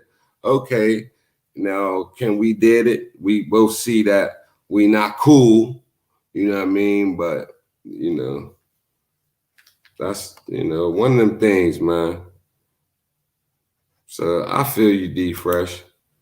Well, we talked about it and it's done, so we can move on respectfully. Right.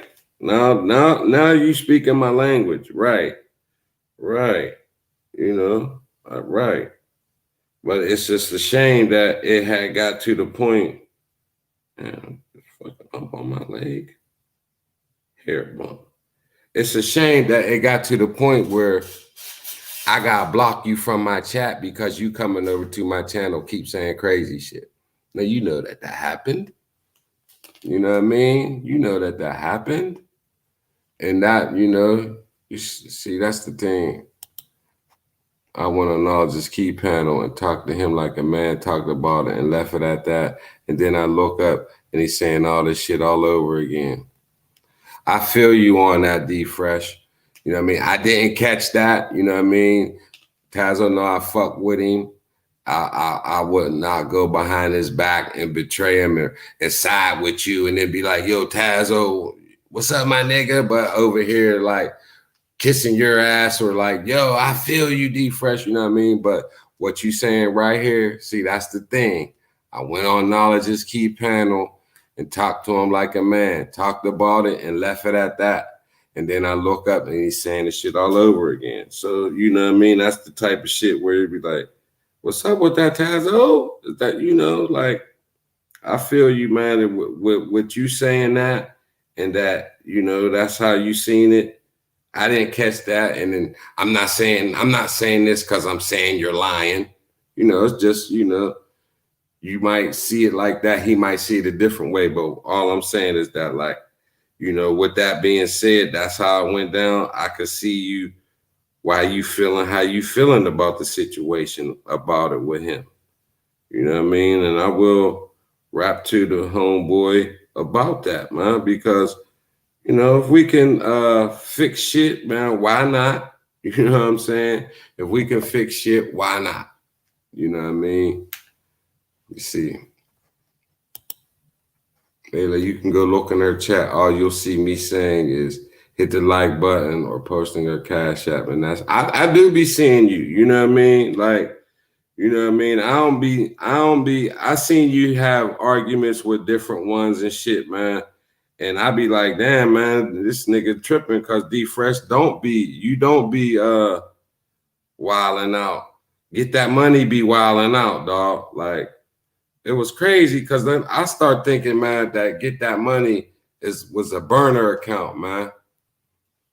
Because Get That Money was one way, then all of a sudden he's talking crazy, like straight up.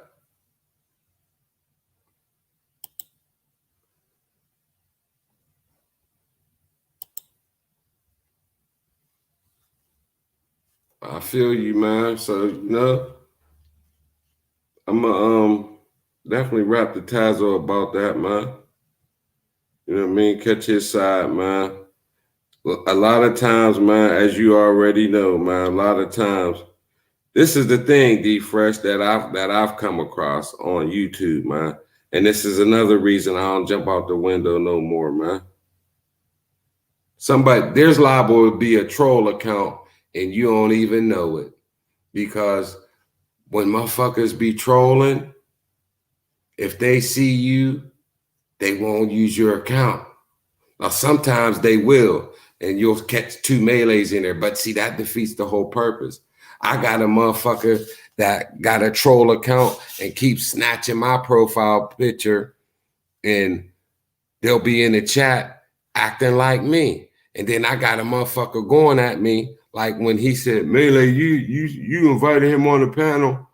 Now, like I said, I don't remember inviting no Get That Money up on no panel. Was that an invitation in the chat? Like, well, look, come over we can do a panel, me, you, and Tazo. Like, how was that? Like, I have somebody that has an account that's not me, and they be doing shit, and people think it's me.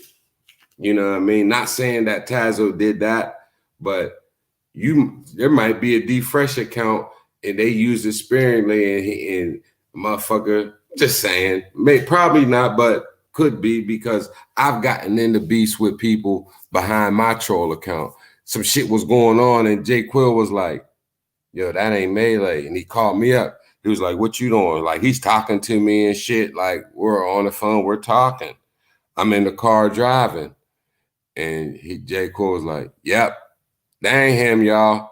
What you talking about? Man, I had to see, man. There's somebody in the chat and it looked like you, and they wilding out on niggas, man. I was like, for real? And I went in and looked, and yep, sure enough, it was a fake ass account, man. I'm like, what the fuck, man? I don't know, man. It's a lot of shit, man. It's a lot of shit, man. But you a good brother, D Fresh, man. You a good brother, D Fresh. I know that, man. And with people like me or Tazo or Keisha, you know what I mean? Like, with intelligence and a strong personality and wit and shit like that, there's gonna be people. We're just always gonna have issues, you know what I mean? Keisha's always gonna run into problems, man. And that's something that she and the Brim gang, they gotta know it, man, because she could have this YouTube channel to the day she die. She could die tomorrow, and she could die 40 years from now. Like, you could have she probably should have her YouTube channel until at the very least that she can't do it no more because she gets old and gets dementia or something, like, like, if she does do that, there's always going to be somebody that'll never happen. Oh, wait. Yeah, that'll never happen. You know what I mean? Because we're going to always not see eye to eye, and people just going to not like you for no reason. You know what I mean? That shit happens, man. But Brim's going to always have problems because she's a female. And, you know what I mean? does. There have been times, man, I be laughing because she be making me laugh. You know what I mean? She the home girl. She make me laugh because somebody will say something. You seen it, D Fresh, and she'll go the fuck in. Boom, boom, boom, back, boom, boom, boom, boom, boom, boom, boom, right up tippy top. You know what I mean? Right up tippity top side of their head, man. And I'd be like, oh man, Keisha tripping, dog. She didn't have to do that, man. I don't think he meant it like that, man. Like, you know what I mean? Jew got out of pocket with the shit, you know what I mean? And um through him getting out of pocket, she was done with him. You know what I'm saying? She was done with him. And after she was done with him, there was still a dialogue that was, you know, happening at times. And because she had chose to engage in the dialogue with you after the fact, he fucked up and she was done with him. When she still engaged with the dialogue, she would take the opportunity to cut his fucking head off. But at certain times, he didn't really warrant it because he wasn't disrespecting her. But because he had previously disrespected her, you know what I mean? She said her piece. She shouldn't have spoke to him anymore. Like, man, I don't fuck with you, nigga. So I'm not going to sit here and do this with you. I don't fuck with you. But she would fuck with him. And because she chose to fuck with him, then like if he said something that she didn't agree with, or, you know what I mean, she would just give him heat that he really didn't deserve. You know what I mean? He, at that particular moment, he didn't say anything disrespectful. Like the last time he was on my panel, and I asked him a question, and he was answering it, but she was saying something. He was like, yo, I'm talking to Melee. Fuck you, mother, what the fuck? You know what I mean? She went ham, and if they didn't have that disagreement, it wasn't, she didn't red flag him as he said, she said he's off code. She red flagged him. Had she not red flagged him when he said I was talking to Melee, she would have knew, you know what I mean? Like, he's just saying, no, I'm talking to Melee because he asked me a question. She would have never chopped his head off like that. But because she red flagged him and she wasn't fucking with him, you know what I mean? It went somewhere that it shouldn't have went. Like, Keisha will go off, you know what I mean? If I was able to be a big homie and offer up just some words for improvement, you know, like if I ask somebody, what you think I could do better? You know what I mean? They're going to tell me what it is. If Keisha would ask me that, I would say, I think that you should, sometimes you be quick to cut a motherfucker's head off because they done already pissed you off.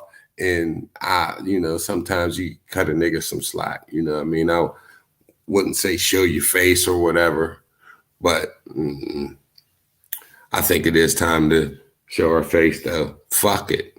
You know what I mean? Like, it's a winning tactic, what she's doing. You know what I mean? As far as for views and curiosity and all that. But me personally, I would just show my face just to put the show your face to bed. It's like somebody that's gay. If you're gay and you keep saying you're not gay, it becomes an issue. It becomes a topic because everyone wants to break the news. Melee's gay. I knew it. So by me saying I'm not gay, you know what I mean? That would make motherfuckers be, you know, talking about it. So if somebody's gay, you know, it's best for them to just admit it. You know what I mean? Me personally, I'm not gay. So I could never say I'm gay. You know what I mean? But somebody that's gay, just say you're gay and then it's not a topic anymore because you've taken it off the table. So if she show her face, motherfuckers can't keep saying, you won't even show your face. We don't know what you look like. You could be blah, blah, blah. You know what I mean? So when she doesn't show her face, she gives that show your face, she gives that power, if that makes sense, you know what I mean? Like, because she's not showing her face, that gives people ammunition, that gives them something to say, because there are people out here that are going to relate to that. You know what I mean? They're going to feel that. Yeah, she don't show her face. There's people that feel that. Like, they wonder, why is it going down? Like, why ain't she got something to hide? She's ugly. You know, there's a problem. You know what I mean? There's a reason she ain't showing her face. And, you know, so me personally, I would just show my face just to put that to bed. Like, because, I mean, whether she's cute or not cute, she's not gonna be the prettiest woman on earth. You know what I mean? Her husband probably thinks that, you know what I mean? That's my baby. She the baddest motherfucker walking, you know, but that's what anybody's boo to think. But, you know, anybody that's wondering if that's the case, you know what I mean? Like, there can only be one baddest motherfucker on earth, and that's the baddest motherfucker on earth. But beauty's in the eye of the beholder. So, you know, it is what it is. Let me see. My man D Fresh said, I mean, I would be cautious of Mahomes in the AFC and Rodgers Wilson in the NFC. Somebody must be making comment, and I got him blocked, and I can't see it because I don't know where that came from.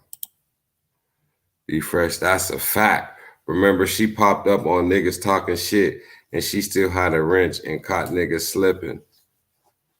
Wait, I missed one. There it is. You know what it is? She was sitting back watching people just dog her out. So not, it's a lot of backed up anger, and now she on go mode. And a lot of the people she bang on, she seen videos of them going in. Yeah, I see what he's saying. Okay, that's a fact. Remember, she popped up on niggas talking shit, and she still had a wrench and caught niggas slipping. Yeah. Yeah.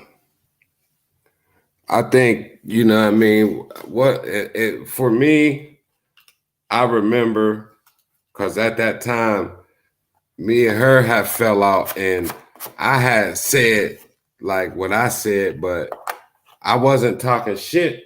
It was just the phrase that I used, like, and she was like, what the fuck that mean? What the fuck? Like, she took it as like a sexual thing, and it wasn't a sexual thing. Like, I wasn't saying her assholes literally hurt. And I'm like, man, your buttholes hurt. And she was like, what the fuck did that mean? You know what I'm saying? Like, so, like, it was kind of like a misunderstanding.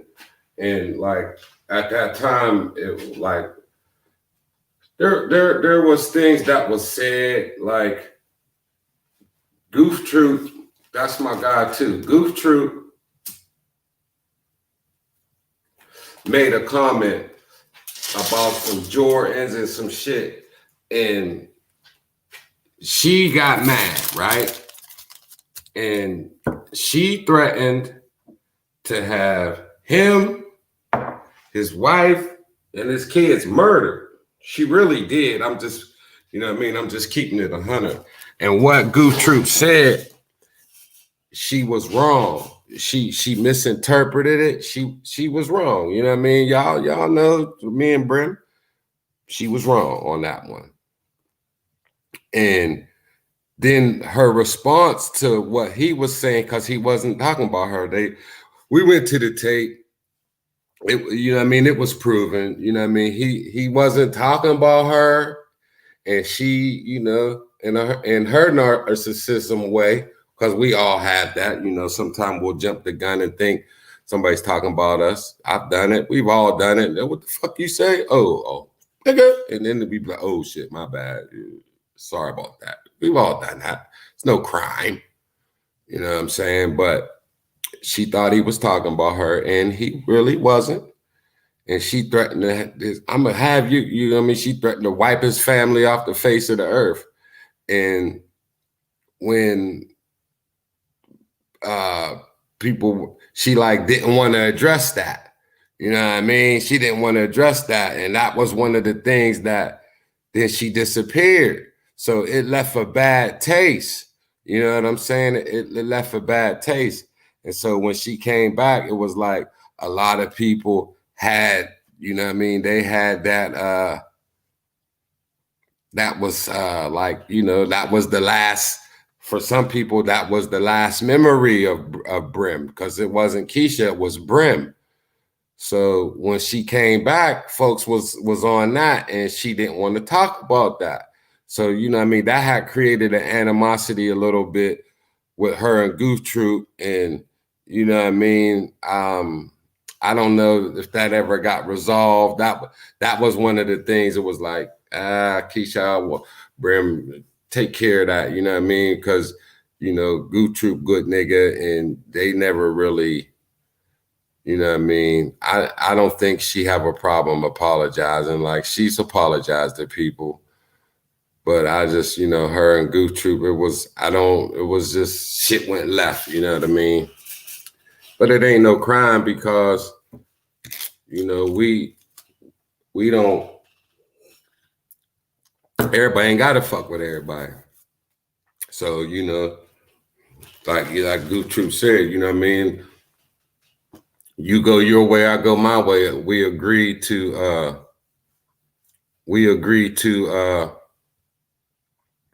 disagree. We agree to disagree. And that's where that's at. You know what I mean? So I don't know if they'll ever be cool. Like, you know, I don't see them having to keep beefing though, you know, going at each other. See what he said. I had made a comment about the Steelers asking if you are confident about the postseason. I missed that. Not at all, man. No, not at all. Steelers, man. I think the Steelers are losing the first round of the playoffs, man. And I don't care who they play. That record, 11-1, is fugazi because they should have lost to Dallas. They should have lost to Baltimore. Steelers should, and who else? There's another team. There was 3 games that they could have lost. Baltimore, Dallas, somebody else. They should have lost. I think maybe it was the second time they played Cleveland. They should have lost. There was some games Steelers should have lost, and that shit finally come up. The motherfuckers dropped too many passes. They're leading the league in drops. Deontay Johnson leads the NFL in drops. Motherfucker, Deontay drop them all Johnson. That's Eric Ebron dropping some motherfuckers. He's the tight end, and not only do he drop passes, but the motherfucker misses blocks in the run game stinks.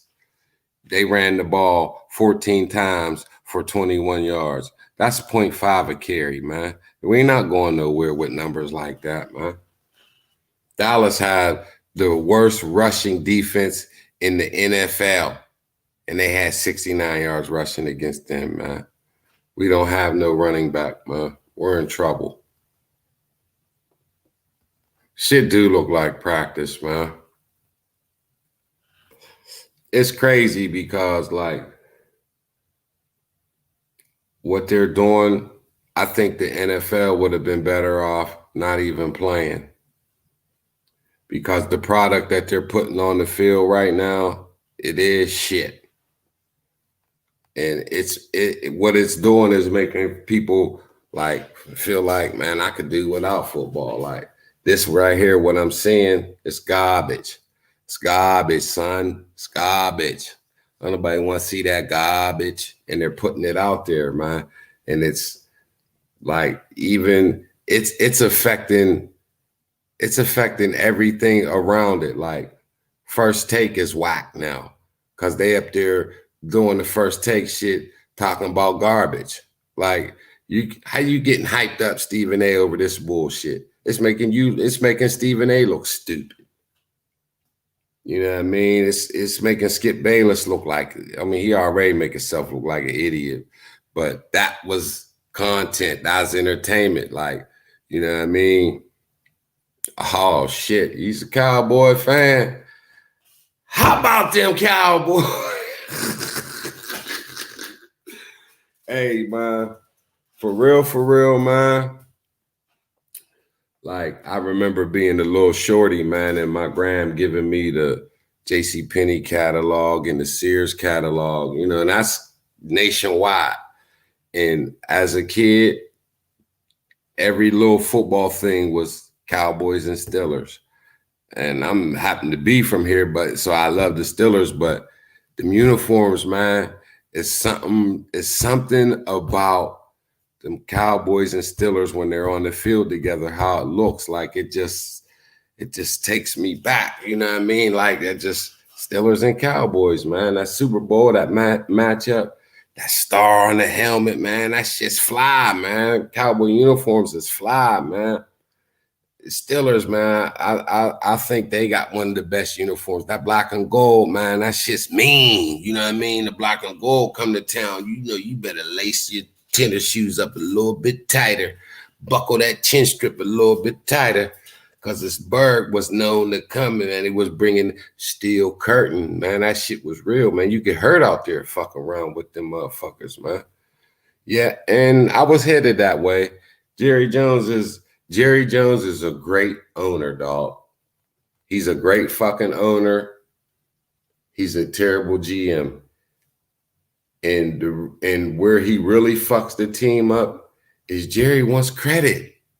He proved that when he fired Jimmy John, they was like, if you like Skip Bayless talks about it, because he was covering them heavy. And like Jerry really, he loved Jimmy Johnson, you know what I mean? But Jerry wanted some credit too.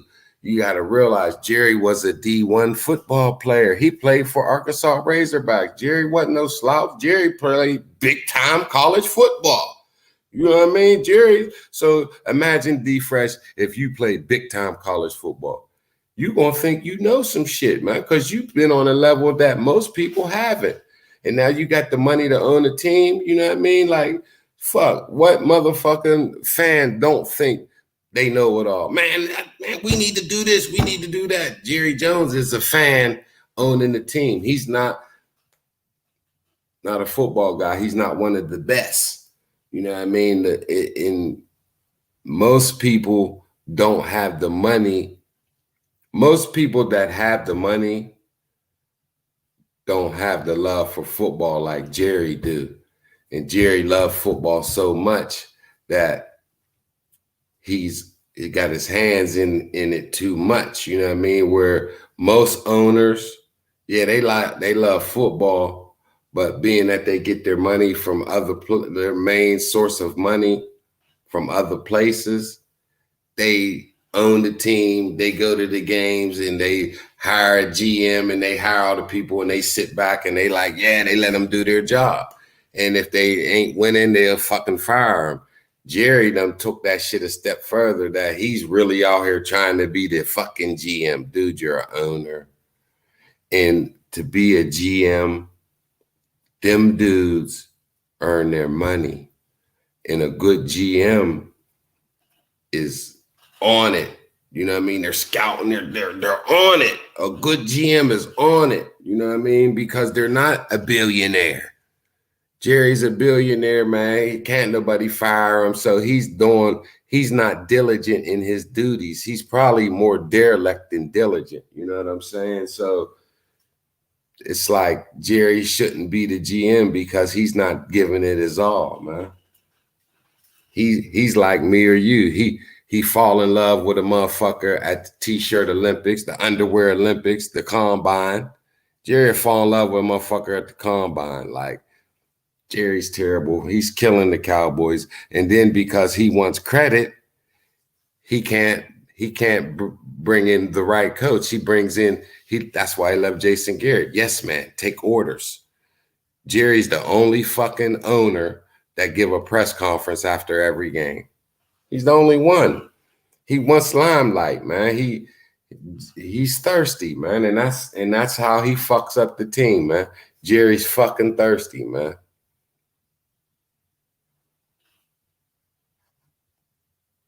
Yeah, they could beat the D2, D Fresh. You tripping? Like, yeah, yes they can. Those college niggas ain't strong enough. Nope. The number one team in America is Alabama, and they could Alabama Crimson Tide. If they was in the NFL, they go on 16, man, because everybody on that team is not an NFL player. Everyone on an NFL team is an NFL player. I don't mean they're a good one, but they're all of good caliber. You know what I mean? Most of the guys every guy on an NFL roster was the man at their school. You know what I mean? How many linemen on a college team, go to NFL? Okay, Alabama, maybe 3 or 4 of the 5 linemen off this year's team will go to NFL. Maybe all 5 of them will. You know what I mean? But all 22 starters are not going to NFL. You're going to have a lot of them that do. You know what I mean? Like Deontay Smith, the wide receiver, he's going to the pros. Harris, the running back, Najee Harris, he's going to the pros. Robinson, all the running backs is going to the pros. The quarterback might. He's not highly touted, though. You know what I mean? Then you look at the defense. Patrick Surtain, the second, he's going. You know, they got a lot of motherfuckers going to the league, but all of them ain't, man. All of them ain't. And this comment right here, Bill Belichick, man.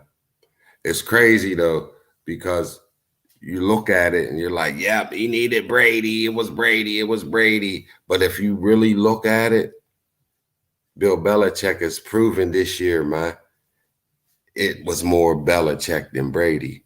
Because Tom Brady, that offense he got down in Tampa Bay, on the names and on paper and the stats, that offense, man, that might be the greatest collection of talent on one offense in the history of the NFL. You got Tom Brady, the GOAT. You got Gronk, who some say is the GOAT tight end. You got Mike Evans. Mike Evans had 1,000 yards every year of his career. The only ones that do that is Jerry Rice. I mean, not Jerry Rice, Randy Moss. Randy Moss.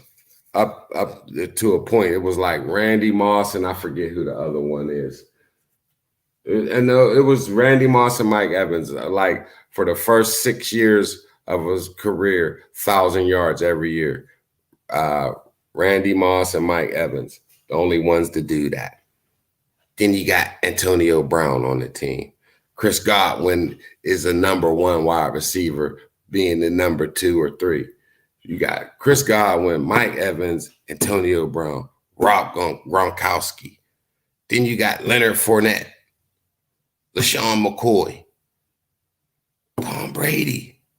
You know what I mean? The line ain't that great. O.J. Howard was the other tight end, and he got hurt. You know what I mean? That offense is loaded.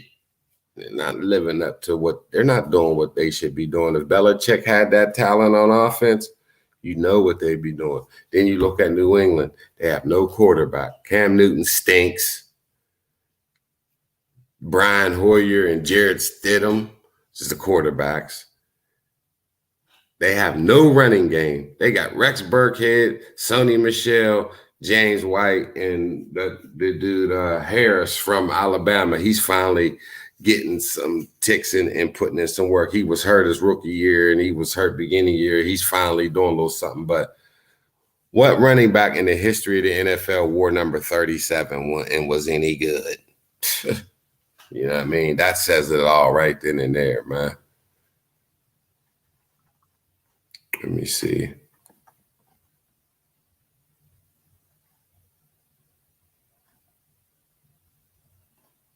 Lynn Swan's catch. What you mean? What about it? Jerry and Jimmy Johnson played for Arkansas Razorbacks. Well,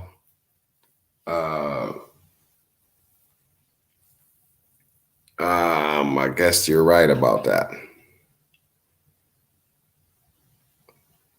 A whole ho. Let me see where we going. Cleveland Browns, West Dallas Radio, Melee. Get Texas Radio out of here. It's Rain Beam. Rain Beam said, "I kill niggas on French Does Live."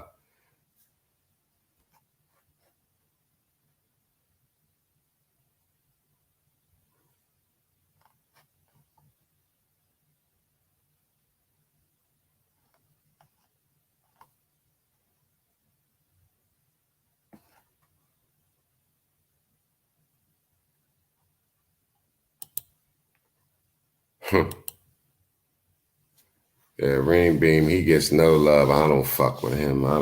See, that's the thing. Why even come around, bro? You know what I mean? Like, why come around, man? You don't like motherfuckers. Why come around? Go where you want it, man. Make no sense.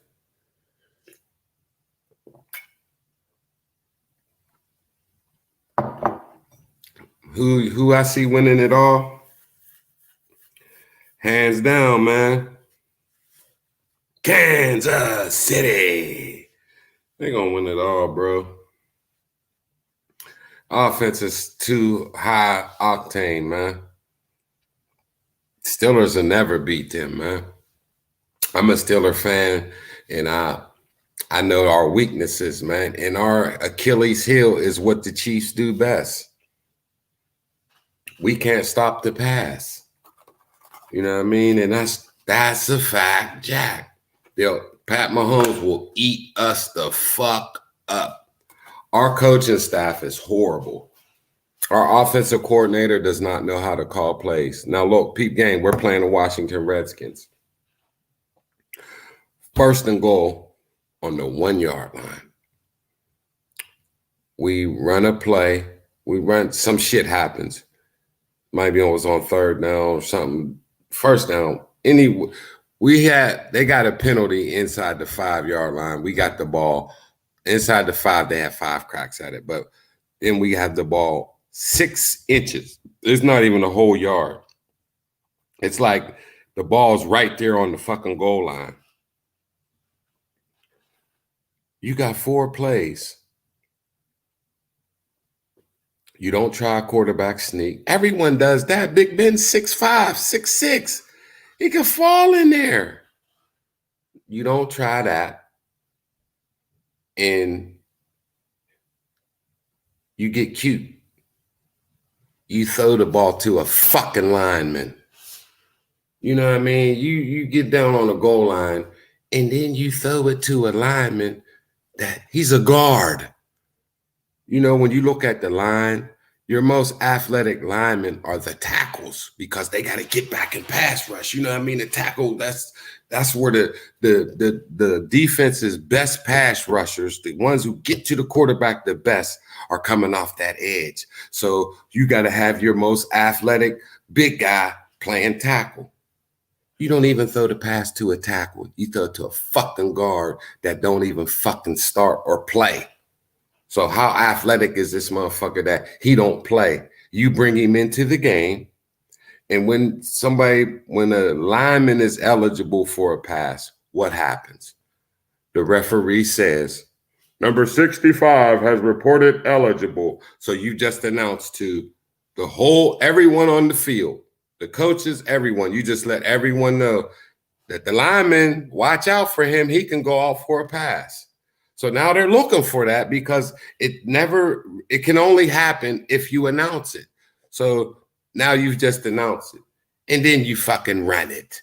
You've announced it, so that might make them think, okay, pass to the tackle. We got a tackle eligible. Watch that shit, and then you run it right over there. They might be looking for the pass. So they call it. They call that play. The ref announces it. They got a fucking blanket on him. He's covered, and you throw it to him. It hits him in his hands, and he drops it. You wasted the play, man. What the fuck you getting cute for, man? If you can't get 6 inches, you can't get 1 yard in 4 plays, you don't deserve to fucking win, man. Shit's dumb. Then they did this stupid shit. I'm telling you, our play calling, I'm on it.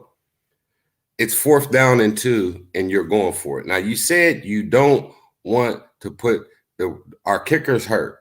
You got this rookie never kicked in the game. You don't want to put a 45-yarder. They kick those in fucking high school. If he can't fucking make that, why the fuck is he on the team?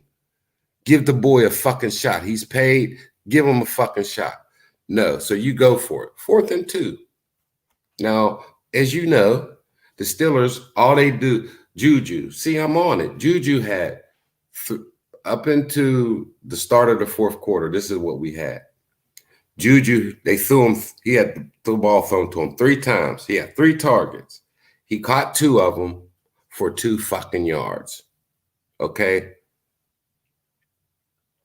They do that passing right by the line of scrimmage. Washington's in bump and run. Okay, now you've been doing this all game. Now you need 2 yards. What do? They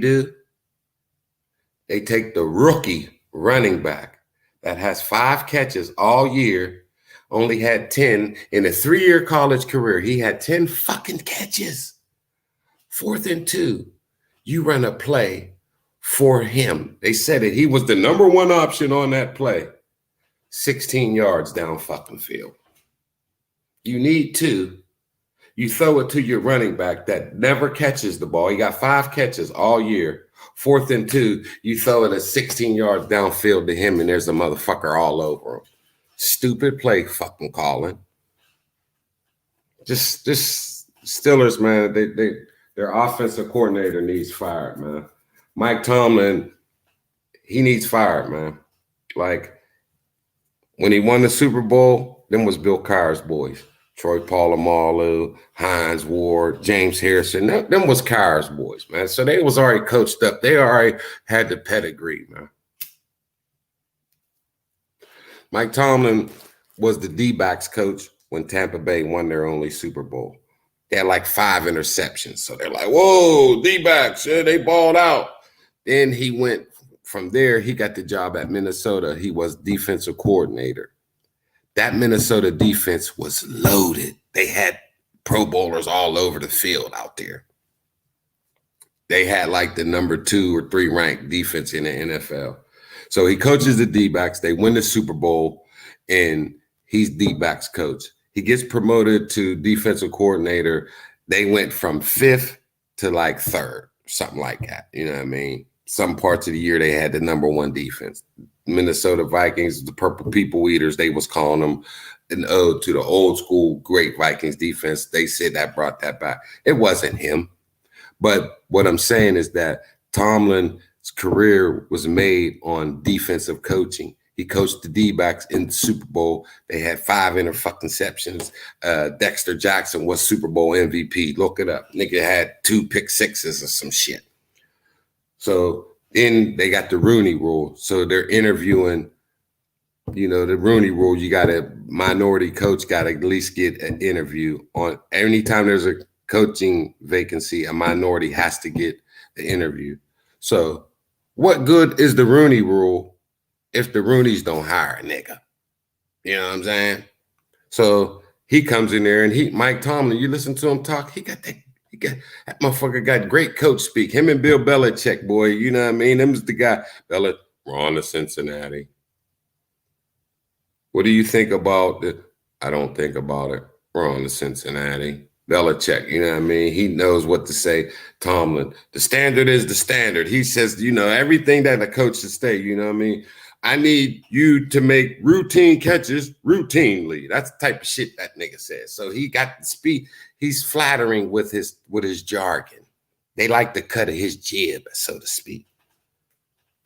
This motherfucker has drafted, since he's been head coach, the Steelers have drafted 27 D-backs. Not one has made the fucking Pro Bowl, man. You coach the D-backs in the Super Bowl, 5 pickadoos, you know what I'm saying? 5 motherfucking pickadoos, D-back MVP. You got the Purple People Eaters, and you come to Pittsburgh, and not one of the fucking D-backs has made the Pro Bowl that you picked. So either one or 2 things. You can't coach a motherfucker up, or you can't identify talent. You're picking the wrong motherfuckers. Now, if you look at Mike Tomlin, Little do people know, unbeknownst to motherfucker, if you're not a Steeler fan, the nigga played wide receiver in college at D2 William and Mary. He was teammates with Sean McDermott. Sean McDermott, who's he? Head coach of the Buffalo Bills. He played wide receiver. The one position that the Steelers draft like a motherfucker. Since Tomlin been there, Antonio Brown selected. Mike Wallace, y'all remember him? Used to go deep, was a burner. Juju. Who else have he? Remember Martavis Bryant? Was nice for the Steelers. Yeah, remember him? Claypool. Yeah. Santonio Hunt. No, Santonio was a car pick. But Mike Tomlin been drafting the fuck out of wide receivers. Juju. Deontay Johnson's from Kent State or Toledo, one of the MAC schools. Think of the wide. You look at the wide receivers, man, for Pittsburgh, man. Emmanuel Sanders drafted him. He drafted Emmanuel Sanders and Antonio Brown in the same year, man. Come on, man. You know what I mean? Antonio Brown, Hall of Famer, dog. They got him in the 6th round. Motherfucking when it come to wide receivers, man, the Steelers know what the fuck's going on, man. Juju, Antonio Brown, Emmanuel Sanders, Chase Claypool, James Washington. Man, they've been drafting Mike Wallace. They've been drafting the fuck out of wide receivers, man. Straight up, man.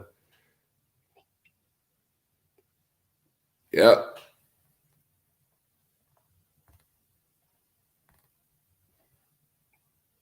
The Rams traded my dog right before they started winning. They pulled a second move. Who was your dog? I want Mahomes to surpass Tom Brady. Yeah, I think Pat Mahomes going to win about 7, 8 Super Bowls, dog. Because the reason I say that is because the NFL is so much pass heavy now. And that motherfucker's great. Did you see him throw the ball out the fucking stadium? Like real shit. You know how hard that is? That motherfucker threw it out the stadium. That's going against gravity, man. He threw it out the stadium. I've never seen no one else. I think Brett Favre was the only other motherfucker to do that. And he's way more accurate than Brett. Brett Favre was a gambler. Damn, yo, I got 1% on my computer, man. Yeah, the helmet catch. Remember that shit? Steelers, man, wide receivers is crazy. Yep. If your boy was a D-back, Tomlin drafted him, that means he was weak because he can't draft D-backs, dog. Tim McDonald. Tim McDonald actually wasn't bad. For real, for real. Tomlin just can't coach him up, man. And that's just the facts, man. He's a terrible coach. Remember the game against Baltimore? Who was it? Jacoby Jones was returning the kick and Tomlin was standing on the field and he tried to move at the last second like he didn't see him. Rob Golden, trash. Sorry to say that, man. Trash. He done picked so many trash heap players, man. He'd pick this nigga named Dangerfield, man. Like, hell of a name, no game. You got a hell of a name, just no game. That's fucking, he drafted Senquez Golden out of Ole Miss. 2nd round pick. The nigga never played one down. 2nd round pick, he never played one fucking down. Real quick before my thing goes dead, it says I got 4 minutes left. If you look at the Pittsburgh Steelers, dog, before Mike Tomlin got there, they never drafted one linebacker in the 1st round. We got Hall of Famers, Jack Lambert, Jack Ham, James Harrison, Joey Porter, Jason Gilton, our Blitzburg defense, you know what I mean? Greg Lloyd, I can go back, man. We looked for the tweeners, you know what I mean? Too small to play defensive end, too big for outside linebacker, traditional one. So we put them in at that rush spot, perfect. Joey Porter, James Harrison, the list is on and on and on. Tomlin comes around, he starts drafting all these 1st round linebackers. And then our secondary sucks because of it. He keep drafting linebackers, man. Devin Bush, he traded up to get him. Shazier was good, but he's done. He got hurt, paralyzed. You know what I mean? He's barely walking. Fucking Mike, no Mike. What the fuck is his name? Timlin, bum. Jarvis Jones, first round pick, not in the NFL. Jason Worlds. He drafting all these first round linebackers. The only one pan out is TJ Watt. Drafted Bud Dupree in the first round, man. Lloyd Green, you know what I mean? Well, Kevin Green, we brought him in by trade, you know what I mean? But the fact of the matter is that Tomlin don't know what the fuck he's doing, man. And he's black. I'm rooting for him, but he gotta go. And see, this good record, if you give this team to Bill Belichick, man, they wouldn't lose a game. There's no way Belichick would let them lose to the fucking Redskins, dog. You 11-0, you let a motherfucker come in here 4-7 and kick your ass. You got 21 yards rushing. We have no running back. They should have made a move. See, they should let me. I'm Jerry Jones right now. Let me run the team. You know what I'm doing? Atlanta will give you Todd Gurley. Now imagine the Bird. You bring Todd Gurley in, a 3-down back, him and James Conner. Woo, you got problems, man. Gurley, you know what I mean? He was at the Rams balling. His knee got hurt a little bit. You know, they talk saying the shit they saying. They let him go. He goes back to the crib to Atlanta. Atlanta stinks. You know what I mean? You lose the fire, man. You've been playing football since you was a little kid, high school, college. You're in the NFL. You've been playing football 17 fucking years, man, your whole life. You know what I mean? You've been playing since you're 6 years old. You fucking 25. That means you know what I mean? 25, you've been playing since 6 years old. You've been playing for fucking 19 years. You know what I mean? Come on, man. Burned out, man. But you bring that motherfucker